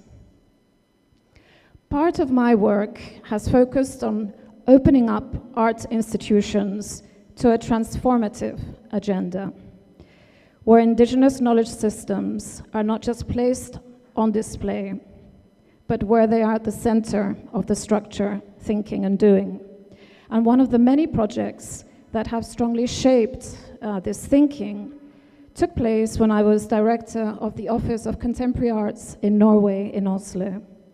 Since in 2022, I was in charge of commissioning and curating the Nordic Pavilion in the Venice Biennale. In fact, what happened is we decided to set about to reconfigure entirely this Nordic pavilion, this pavilion that represents 3 nation states of Norway, Sweden, and Finland, to reconfigure it institutionally, symbolically, and historically. So the Nordic Pavilion underwent a historic transformation. It became the Sami Pavilion. The Sami people live in the Fennoscandian region, and this is a region, a land, which is traversed by present-day nation-states of Norway, Sweden, Finland, and Russia. And their history is one which is shared with many Indigenous peoples across the world. And let's remember, 450 million Indigenous peoples across the world, not a minority. So their history is one of long-standing suppression and colonialism that dates back approximately to the 11th century. And an experience that continues today. Nordic coloniality is alive and well, deeply entrenched, despite 3 Truth and Reconciliation Commissions. And yet, what is exciting about living and working in that part of the world is to see how Sami thinkers and makers are pushing back strongly with their perspectives of indigenization. I don't want to speak too much more about the Sami Pavilion, but what I've done instead is, if you look in the reception upstairs, you'll see a little sheet with a little introduction and a QR code. And when you download the QR code, you'll find an essay that I wrote for the Sami Pavilion publication, which explains the thinking, the transformation, how we did it, what it meant. The essay is called "To Greet with Respect is to Listen." So please feel free to download it, and I hope you enjoy it. What we did with the Sami Pavilion is to ask a number of questions. And I mention them because I think they're very resonant with what we're going to discuss in a second. How do we shift the conversation away from a focus on art as style, art as an object, and towards an activation of indigenous knowledges and processes. What benefits do such projects bring to Sami or indigenous Adivasi communities beyond the event itself, supporting in the long term an ecosystem of thought and practice?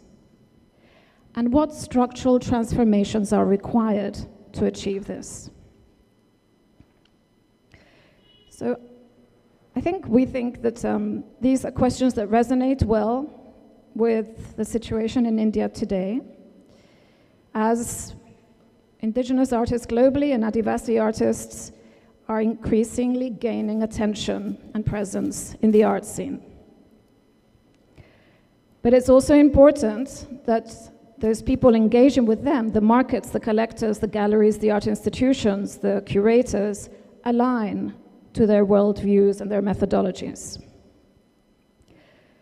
So I think one of the things we're going to discuss in depth is exactly different models for that to happen, because Mayur and his brother have really come up with a very interesting proposition. Let us kick off the dialogue. Firstly, talking with Mayur a little bit about the art and the context.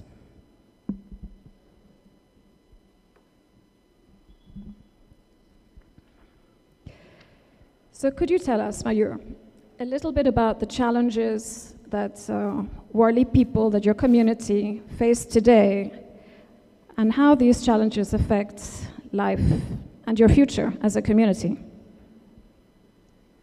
Wow, there is a lot.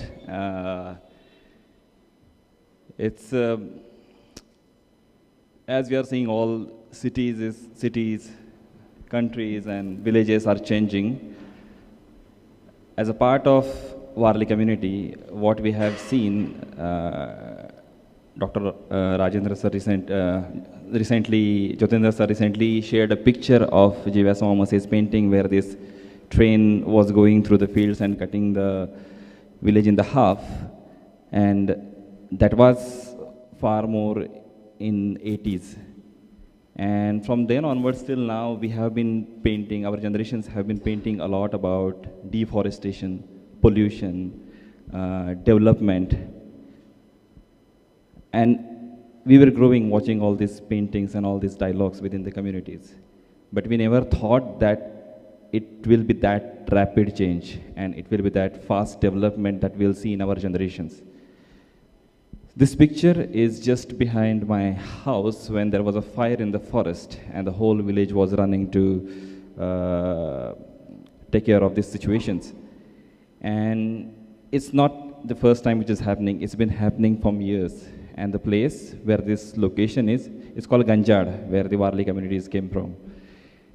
And it comes under green zone, which means there is no one can bring chemical factories, any kind of factories or manufacturing companies in these areas. But it means 35, 40 years that there is no plantation such as happening. The people were cutting the forest. The community people were not allowed to cut the forest even for the maintenance of their houses. And there are several situations that we are facing, and it becoming a language, a vocabulary for the coming generation to draw on the canvas. The next picture or the video which I'm going to show is the new project which is happening within the community. So that was the one railway that you were showing, but now there are 4 mega projects where cutting this community in many pieces. This is the highway which is going just next to, like 5 minutes away from my house.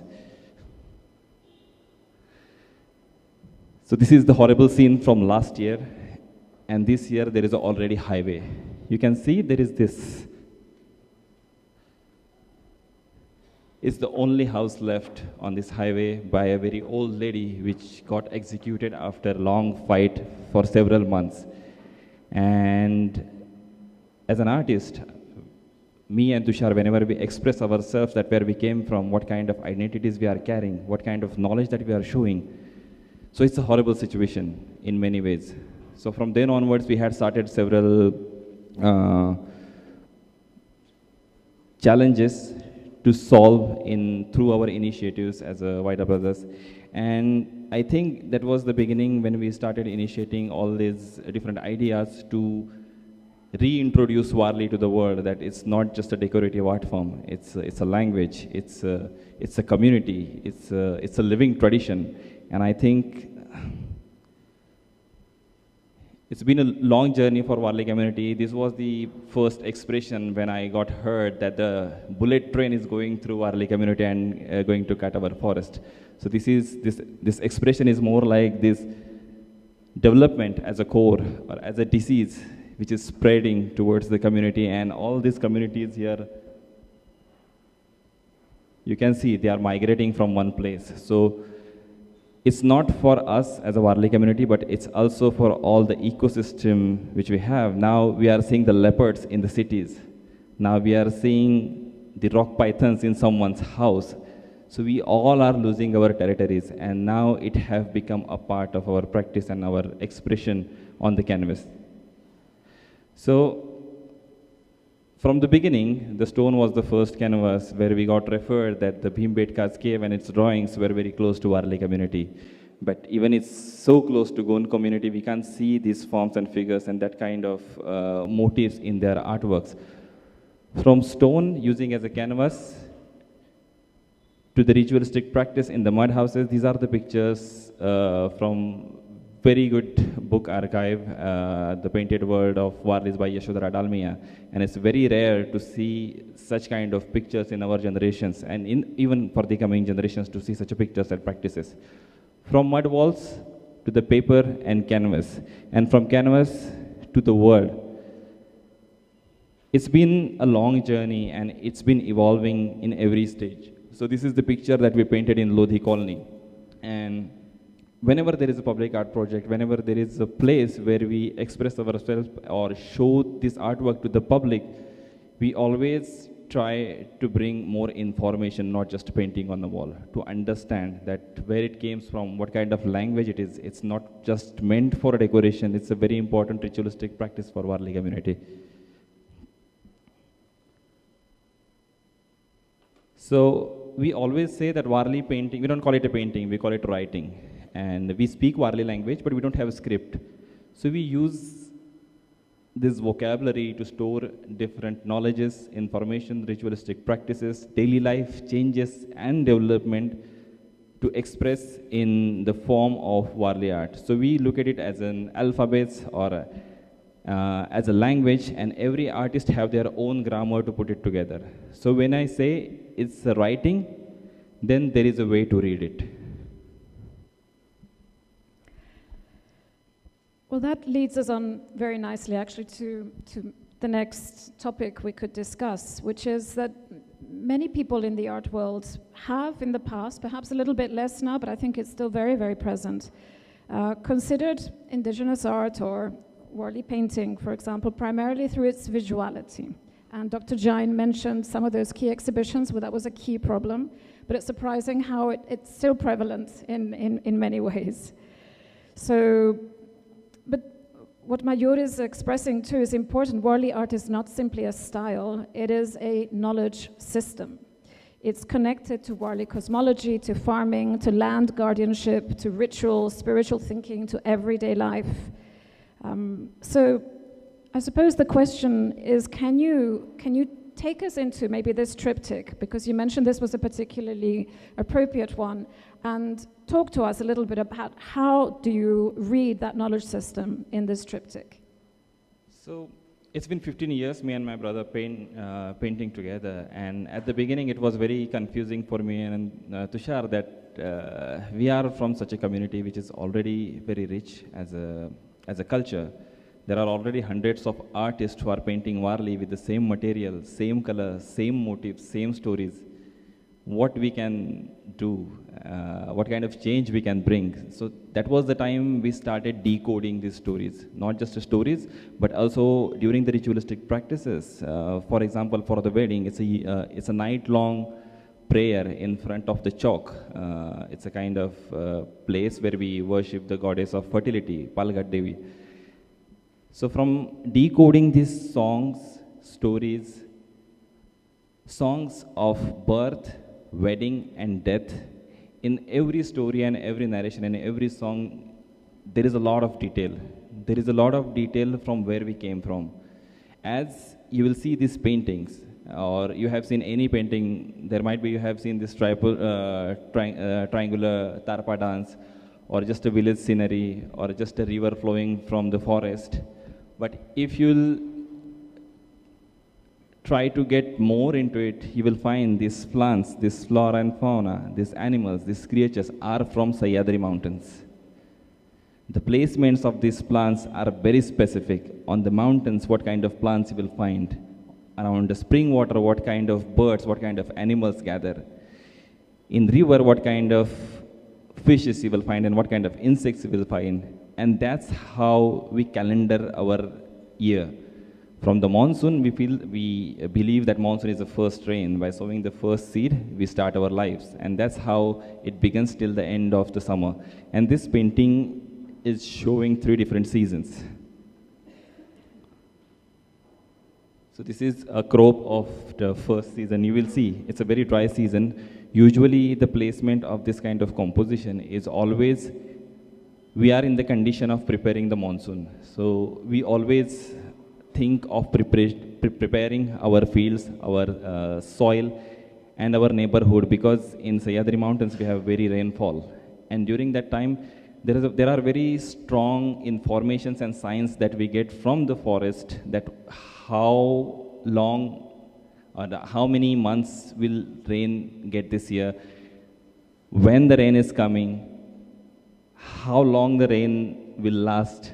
It depends on what kind of birds are making the nest on which branch. So you will understand, oh, there will be more raining because the nest is on the top. There are 2 eggs, there are 3 eggs, so you will understand, oh, there is not enough rain this year, so they can't feed their chicks for a long.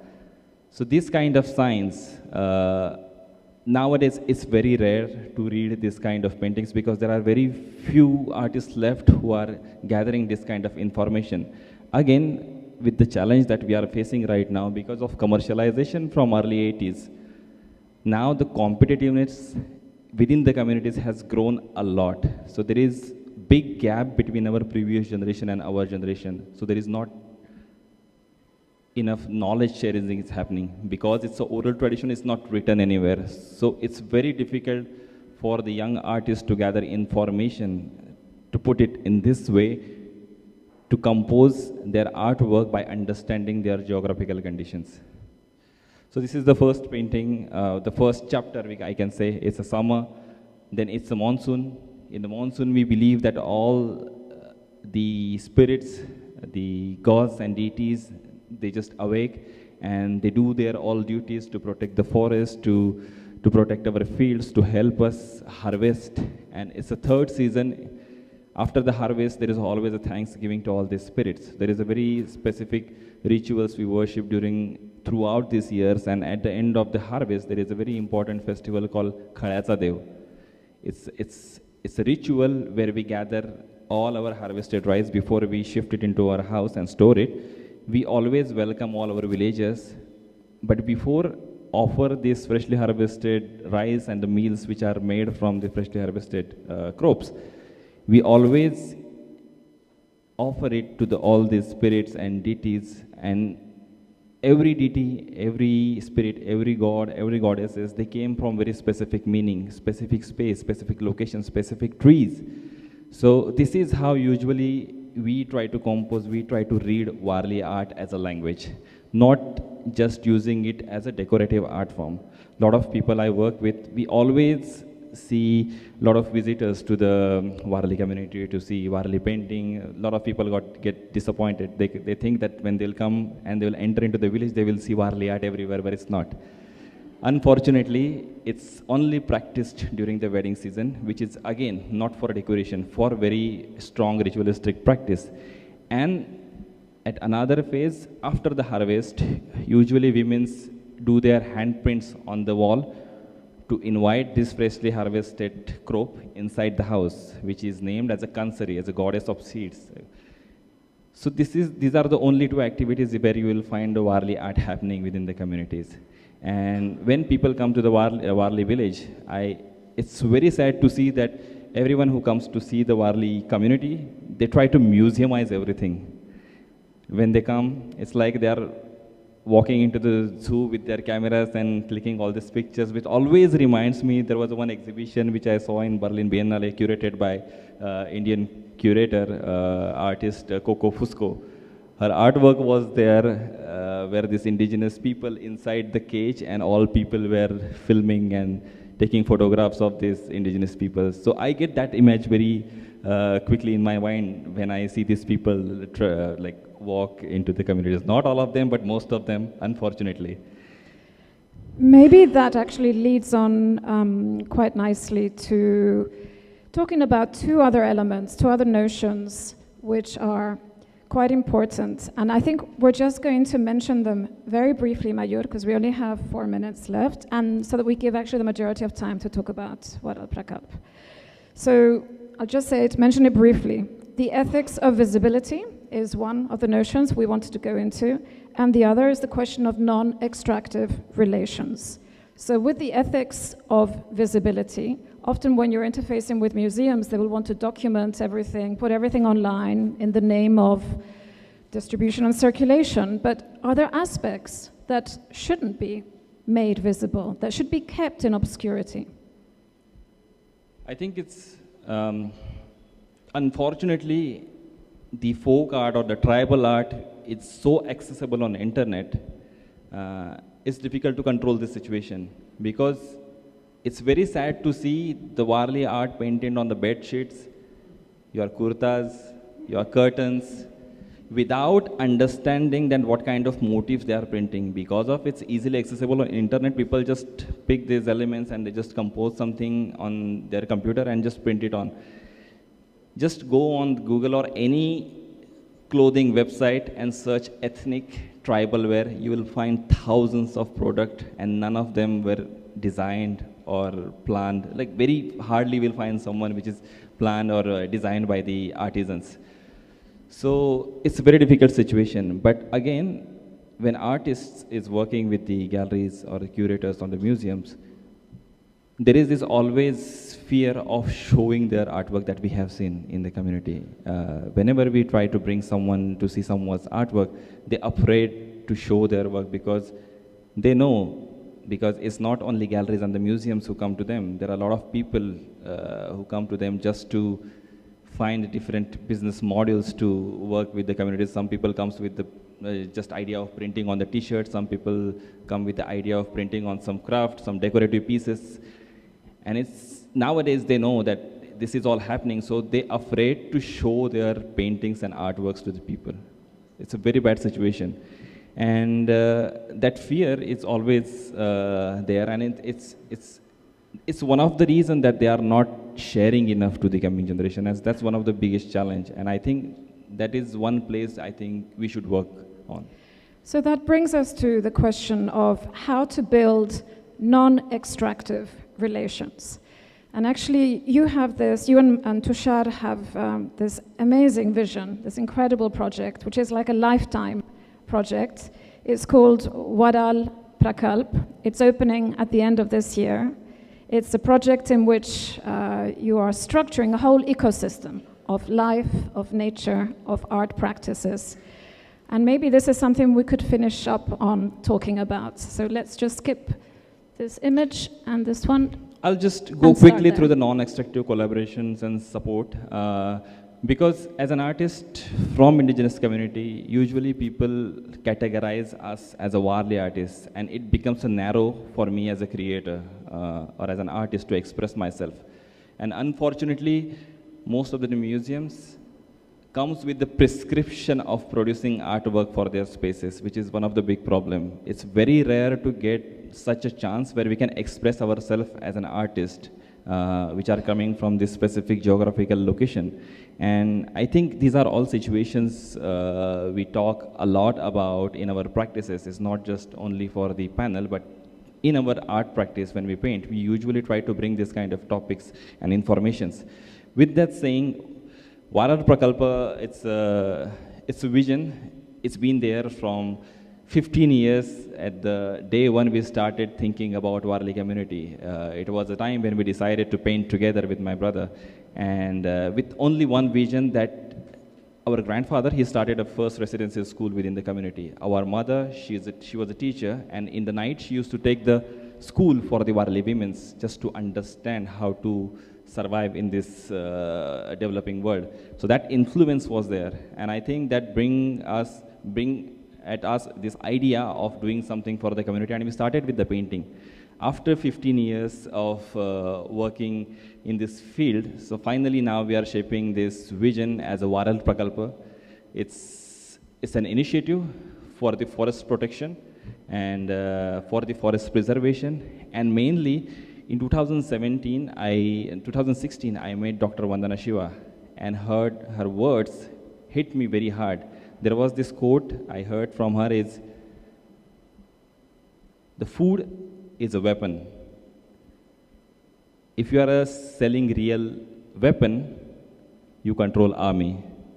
If you are controlling food, you are controlling community. And if you are controlling seed, you are controlling life on this planet.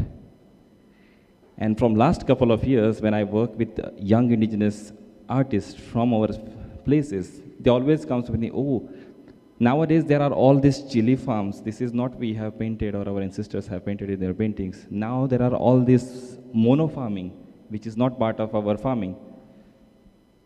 So protecting the seeds, I asked my mother after this conversation that how many varieties of rice we plant rice, how many varieties of rice we have. She said, we always buy these packets from the market. We have only 1 or 2 native seeds. And that was a hitting point for me and brother. And that was the time when seed collection and building a seed bank for the community become a part of this vision. So this is an idea which is right now under construction.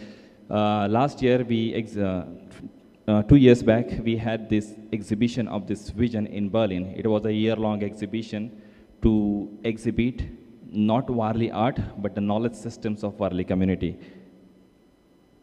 So this was the first multidisciplinary work made by Warli girls from the community. It's a map of Ganjad village. And you will see all this area, it's all fields, but all these patches of green areas, these are the places where you will find the deities. You will find different gods and goddesses, and this is how they are protecting the forest around it. And this is how they are trying to give this message that it's very important to understand your roots, otherwise you will lose all of these forests, and at the end you will go back to the situation in the first picture where you saw this all JCBs are digging our lands and building the roads and construction. So I think this vision is more about protecting our community using art as a tool, using our art as a language to speak about. So these are some of the images from the exhibitions we had. It's the first image on your left side is the soil layers. So usually what we do in the extraction, we have always seen people coming to the community, try to gather as much as information possible, try to buy artworks, try to get whatever is possible, but nothing is coming back to the community. And I think it was very important for me and Tushar to whatever we are producing in form of art, in form of documentation, in form of film, in form of photos, we try to bring it back to the community. And this was the first exhibition with this institution, Spore Initiative. One of a really brilliant curator I worked with, Tanzim Wahab, and director of the museum, Antonia Alampi. So they came all the way to the Ganjad and saw this situation, and then we had this vision that will bring this whole exhibition to the community. And this exhibition is going to be the part of this Varal Prakalpa space by end of this year. These are some of the images, and this is the plan of the Varal Prakalpa, where you will see this is the whole space. And in Varal Prakalpa, it's not Mayur and Tushar-led project. It's an indigenous community-led project, collective, where you will find shamans, where you will find beekeepers, where you will find farmers, where you will find seed keepers. So this whole space is curated by the community. All the medicinal plants around are curated by the shamans and medicinal knowledge holders. All the seed collection is collected by the women of the Warli community. And this is going to be a new place where we can exchange, we can build a bridge between generations, we can build a bridge to the outside world to share these knowledges. And since we're wrapping up, I think, maybe just ending on some thoughts about the future. Where do you see Waral Prakalp in 10, 20 years' time? Where do you see your community?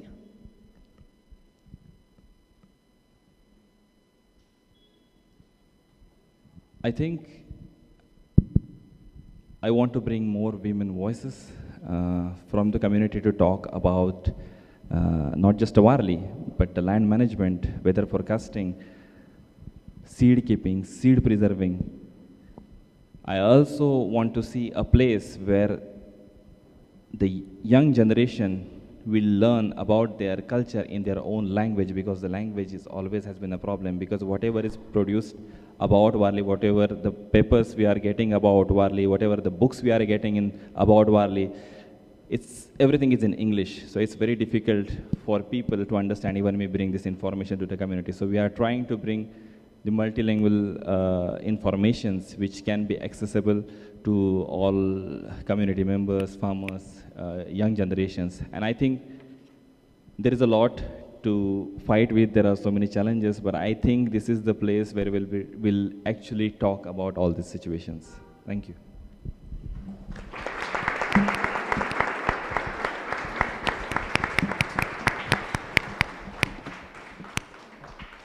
Thank you so much, and thank you for your patience. I have very, very few questions, and I will actually start with just one for Mayur before we open it up. And if there is time, I can come back to my other questions. Mayur, thank you for this. Thank you, Dr. Jain. Thank you, Nancy, Natalie, Katya. This has been amazing. I just wanted you to reflect on one more thing. I mean, you've very beautifully walked us through something which is mind-blowing, but what in your experience, because we've been talking about collaborations, right? We've seen generations across geographies and times, you know, the kind of collaborations that one is attempting. But I think the most important thing for us today is to hear from you that what in your mind, I wouldn't say ideal, but perhaps what was the most fulfilling collaboration that you have had? Or what is that kind of relationship that you have been able to develop between your practice and the kind of range of curatorial practices that you have engaged with, which we might be able to use, you know, as a marker of best practices? I think it's very important to have this transparent relationship when you are working with the indigenous communities. What we have seen throughout these years, there is always a third person in between translating these dialogues between the museum or artist, between the gallery or the artist. So it's very important to get involved with the artist, because whatever they are producing is not art for them, it's their life. These are living traditions. And during our practices, I have experienced so many things where some of them is like, I was with my brother. It's very, I don't know how to explain, but I was in South Japan, in Setouchi Triennale, on a very small island called Awashima. So me and my brother, these two Warli young boys on South Japan, on this very small island with the population of 120 people. Nobody speaks English. So it was the first time, so we were young, we asked them what kind of Warli we should paint here.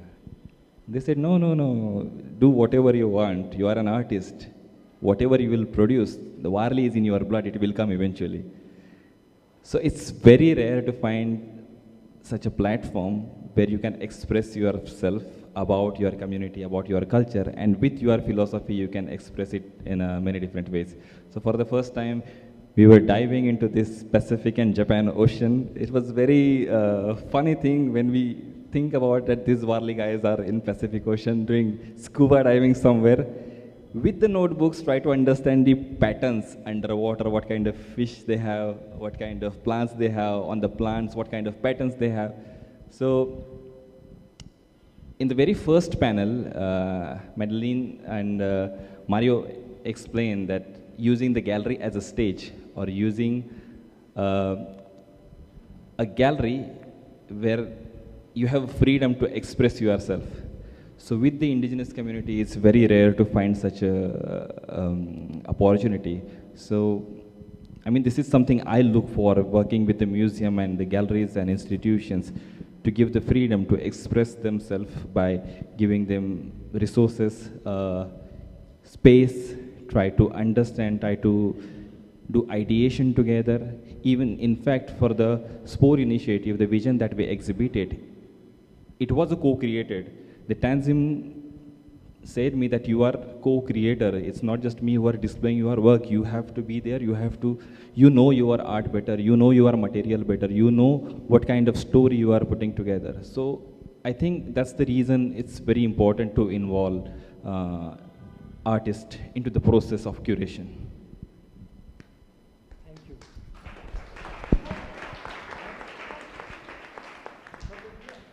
Yeah, so we're open to questions from the audience. Mayur, I really wanted to thank you. I think it was a very humbling way to learn so much more about you, about the Shar, about everything that you all represent. And I wanted to also thank Katya for the personal acknowledgement that you started with. It's something that's worth emulating. And Nancy, earlier you had also spoken about the ways in which we're trying to understand knowledge sharing in this relationship between artists and curators, something that is predominant in the way that Dr. King as well as Dr. Jain and Abeer have spoken in this panel. A wider question to all the curators on the panel, and then one more for Mayur as well. And this is tough to ask as a curator too, because I'm curating experiences that I have not lived myself. A lot of my own practice rests on marginalized narratives in the country, especially through the lens of religion. And to speak about that as someone that is from a majority dominant religion in the country is a tough balance to have and espouse. So every time there is a declaration that this is not my lived experience, it is of someone else that I'm curating and showcasing. In that comes the ethical tension of power that curators have in showcasing experiences that are not theirs, communities that they don't belong to. And India, unlike New Zealand, unlike Australia, does not have intellectual property rights in place for indigenous communities. We have no such formal government-run institutionalization of this. It is from my experience in visiting Perth as a co-curator for the Triennale that I've learned more about this. And I've learned about the gaps we have here.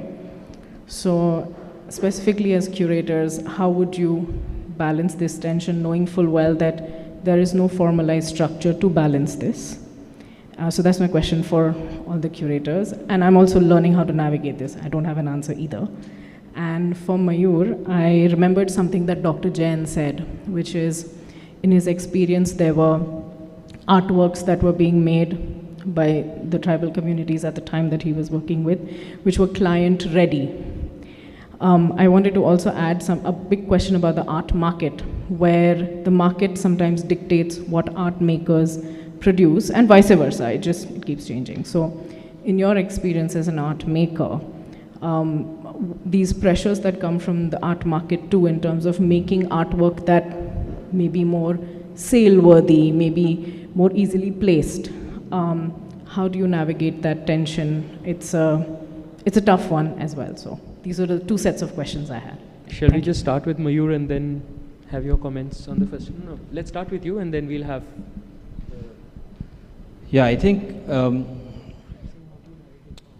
for any art which is coming from indigenous community, it's very difficult to balance the situation, because I'm not the only one who's painting Warli. There are hundreds of artists. So when you are working with particular person, gallery, it's very difficult situation to balance this financial aspect of it and ethical aspect of communities. So for many of the artists, it's very difficult to control their practice and to do whatever they want, because if there is no recognition as such, where they are just producing artwork for their daily livelihood, it becomes very difficult for them to say no for many of the projects. Even for me and Tushar, sometimes it becomes very complex situation when you are doing something for some bodies if there is a political pressure. I have seen people just come to our house, oh, there is this office, please come and paint these walls. And if it's a governmental office, if it's a collector office or whatever, you don't have an option. But when you are working with the people who have sense of this world, it's very important to have this mutual understanding in both sides when you are producing something. But again, it's very complex in every kind of situation. It's not something that you are producing for one person, or it's not your only style that you are producing. So when it comes to my and Tushar's practice, it's depend on what kind of situation we are facing, in what kind of people we are working with, and what kind of place we are putting our artworks, because we have set some of the boundaries and limitations to keep the traditional essence alive in our art practice. So I think that kind of limitations are very important to express with the people, curators or the art collectors. A lot of people come to us that, why don't you paint Warli with the yellow color, pink color, blue color? No, it's not, because we are using white color. There is a very strong reason behind it. So yeah, I think there has to be this mutual understanding of creating this balance when you are producing the artwork.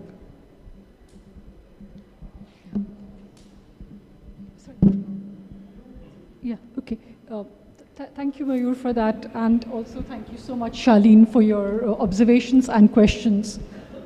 And you're absolutely right, because intellectual property rights have not been put into place. That's why so much exploitation exists. In fact, even the fact that Jangar Singh Sham, committed suicide at the Mithila Museum itself shows that we do not have equitable contracts for artists who go on residencies, to stay there or to make art in Western museums, or even in museums, in places like Japan, for instance. And another thing that I'd like to share is that, of course, this is, instead of the Wild West, I would say it's the Wild East. Especially when it comes to the showcasing of indigenous or Adivasi art practices. But something that I can share from my own experience as far as trying to build an equitable relationship between a curator and an artist, one of the things that I've found to be useful is not to begin with the position of empowerment. Because I think even when people are not using that term, that's exactly their attitude or disposition, which is that they basically want to empower somebody who comes from a vulnerable community. But that empowerment is already poisoned, because it means that you are giving something out of your generosity, and nothing changes. The person who's receiving that largesse already feels that they are in a certain kind of debt, and that they are not being able to give you something back. So it's always a one-sided relationship. But instead of that, I have often talked about the practice of devolution, not empowerment, but devolution, which means that whether it's a curator working with an Adivasi artist, or a metropolitan academy-trained artist working with Adivasi artists, can the curator or the metropolitan artist devolve, share some of their expertise, share some of their social and cultural capital, in the possibility that there could be some form of equitability. And maybe this might lead to failure, but it's still a better way to approach the situation. And therefore, I have actually seen devolution in practice, and that's how I've glossed the way Navjot has worked with Adivasi artists in Bastar, and the kind of cultural infrastructure that they've produced, the dialogue center, all of them together. So it's not, again, just an artist coming from elsewhere and imposing something onto the artist living in that particular location or habitat. You mentioned Jangad. I would like to talk about how he was found, in the sense that when Bharat Bhavan was being set up, Swaminathan had sent out teams of young people, 18, 19 years, to go to different villages and find art. So Jangad told me, on whom I wrote a book later on, Jangad told me that a team came to his village. Hopefully, first of all, the team thought that the village was a Gond village. But actually there was no Gond family in that village. But the team thought, with vague knowledge about, from the map, that this might be Gond, Gonds were living nearby in other villages. Now, as curator, Swami thought they are Gonds. So he started to say Gond art. Now, every art gallery, everywhere, it is now becoming known as Gond art. It's not only a question of label. The question is that the Gonds were much more richer landlords, they are very powerful, whereas the artists who are now working and who galleries are saying they are not changing, these people are basically Pradhans. And they are not Pradhan Gond either. In order to make a compromise, they now say, oh, okay, Pradhan Gond. But they are Pradhans. Pradhans were considered lower by the Gonds. The Gonds were, after all, Gondwana, and Gonds were very powerful landlords. And Pradhans were their bards who were singing glory of the Gond Rajas and things like that. If Pradhans came to sing to the house of the Gonds, they were not even allowed to go inside the house. They were sitting outside and singing.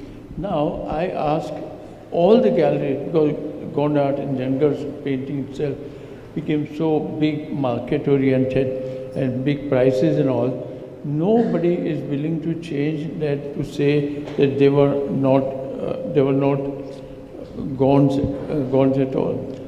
To the extent that I went to a museum in Orissa, and there are also a part of Orissa on the border, there's some population of Gonds.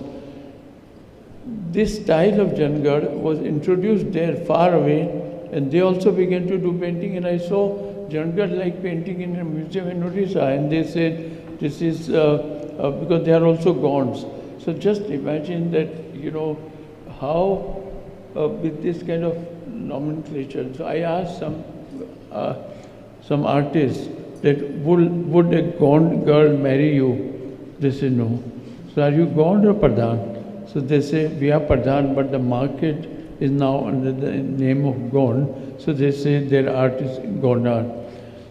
So this began with curating in Swaminathan and in Bharat Bhavan, and then it led to birth of Gond art. Jangad himself was not at all an artist. Gonds never, or Pradhans, never had any tradition of using any color whatsoever. They were doing only minor clay relief work. But when the team was coming back from the village, they felt, what will we tell Swaminathan that we didn't find anything, that we are coming empty-handed. So they were just going back disappointed. There was a small temple, newly whitewashed. And Jangad, that time nobody knew who Jangad was. He picked up a piece of coal, charcoal, and did a very sketchy Hanuman on the wall. So these people waited there and said, who has done this? So they said, there's some boy, Jangad here. So they found him out. So they thought that at least they found something to show Swaminathan. So they asked Jangad, Bhopal chaloge? Jangad wanted to go to a big city. So he said, yes, I will come. So they took him in the car. After about 10 kilometers, he lost a little bit courage. And he said, if one more boy comes from here, my companion, then I will go to Bhopal. So they took him also and went. But after 10 more kilometers, the boy lost courage, so he came back. But somehow the other Jangar went to Bhopal. Now this tribal, an artist in the sense he was never an artist. He never did anything.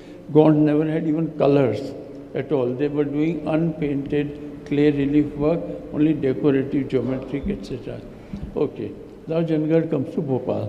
When he comes to Bhopal, they give him colors and paper and tell him to paint. Now you imagine that is being turned into and nothing wrong. Anybody can go and paint. So I'm not denigrating his work. So he didn't know what to do. So he said, and I was talking to him, he said that first time when I dipped my brush in a red color and on a paper I drew line, he said tremors went through my body in the sense that the magic of that color and what color can do. And that led Jangar. Now since he doesn't have a tradition of painting, so what he did was he turned to his legends, forest legends and things like. So if you examine Jangar's painting, all his paintings are related to those legends. But as I said earlier also in other cases, they turned to narrative. He had a kind of tradition of geometric clay relief work. So curating at Bharat Bhavan, creating a gallery, finding tribal artists and, so in this kind of story, there is an interesting relationship between curators, curating the museum, and then on the positive side of it, that the space of the museum also for the sort of gave him the scope to do things. In other cases, we saw clay relief work of Sonabai and all. That, like paper, the space of the museum gave scope, and that charged their imagination, and they did something extraordinary too. So there are many factors which are at play and very complexly interconnected in terms of curator, artist, making of an artist. I wanted to respond to the question of copywriting. It's a double-edged sword in my experience, because on the one hand, of course, in theory, it provides a protection, but on the other hand, it emphasizes the question of individual authorship, when many indigenous epistemologies are really based on community and collectivity and ancestrality. So it's very hard to put something like that into the box of individual copywriting. And this actually refers us to something else, which is a sort of epistemological clash between systems. And to give an example of this, I want to talk a little bit about the Sami people in the Arctic. In the late 70s, they had their first uprising and hunger strikes against the government for reasons that will be familiar in India: dam flooding their lands, etc., etc. They made some gains out of that big mobilization, and some losses, of course. But amongst those gains were the possibility to have some finances to create a series of infrastructures, and one of them was potentially a parliament. There was a big discussion at the time in the community. Half of the community thought that this was absolutely the wrong way to go, because they felt they would be placing their ways of living within the infrastructure, the political ideology of the colonial power. The other half thought, no, that is the only way we will become legible, and the only way we will be able to act within that system. So a parliament was created in Norway, the Sami Parliament of Norway, in the late 80s, another one on the Swedish side, another one on the Finnish side. It has failed miserably. It has become a puppet theater. And for the younger generation of Sami people, they're actually returning to those early discussions and saying, no, we want to go back to our original governance systems. We want to go back to our original ancestral ways of thinking. Of course, the government is not going to fund that, but they're finding ways of doing it for themselves. So this whole discussion, I think, is we need to also consider it from that perspective. What happens when you try to put one epistemological perspective within the casing of another one? What do you lose then? No, it's a very simple question, actually. I was just wondering about the early art. Traditionally, it was done by women, I believe, on walls and for fertility and harvest. But do you think over time it's been taken over by men, mostly, because it's also become, after I think J.M. Somme Marché, it became a series of, it evolved into more contemporary, I'm using that as a word in quotations because I'm just thinking women are not really doing any more of the worldly traditional art, or they're not in the art scene as you are. Men seem to be more exposed. Yes, you are absolutely right. And most of the indigenous art forms are led by women. Yes. Because in Warli, of course, we call it Suhasinis and Dhaulernis. In Warli, we have a very equal honor to all genders. If we talk about weddings, in weddings, Suhasinis are the women who paint chalk. Dhaulernis are the widow women who sing the wedding songs. There are very few left. Unfortunately, our aunt used to paint, and Varal Prakalpa initiative started by inviting young women and girls from the community who are already part of our practices. We have already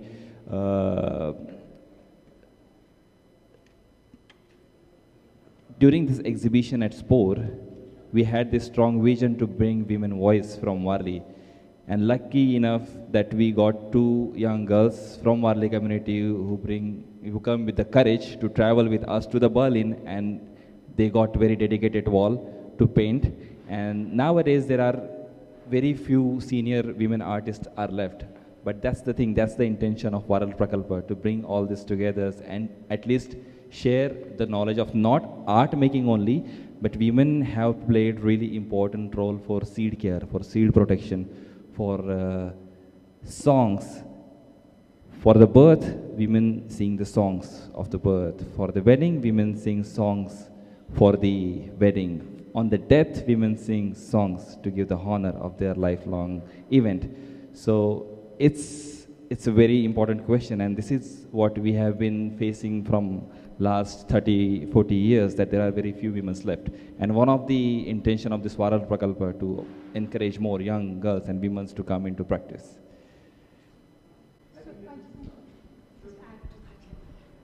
Thank you, Rashmi, for bringing this up. And in fact, when I met you and your brother at Artisans, I had asked you the same question. And it is a very important question. And I think Rashmi and I are not just talking about making the sacred chalk during festivities, but actually being painters in their own right. Now it's very strange, but I think I had heard that when Bhaskar Kulkarni had come with paper to whether it was in the Mithila region or whether it's whether he came with paper to the Warli community, actually there were some Vardi women who had painted trees on paper and very beautifully. And but somehow that story then has remained in abeyance. And the only names that the only name actually, not even names, was Jivya Somamashe, and then later on Bangad, and then of course when one would go to the Crafts Museum, there would be many Varli artists. Once in a while, I would actually meet a female Varli artist as well. But in the main, one didn't really meet, women artists of Jivya Somamashe or Rajesh Vangad's stature.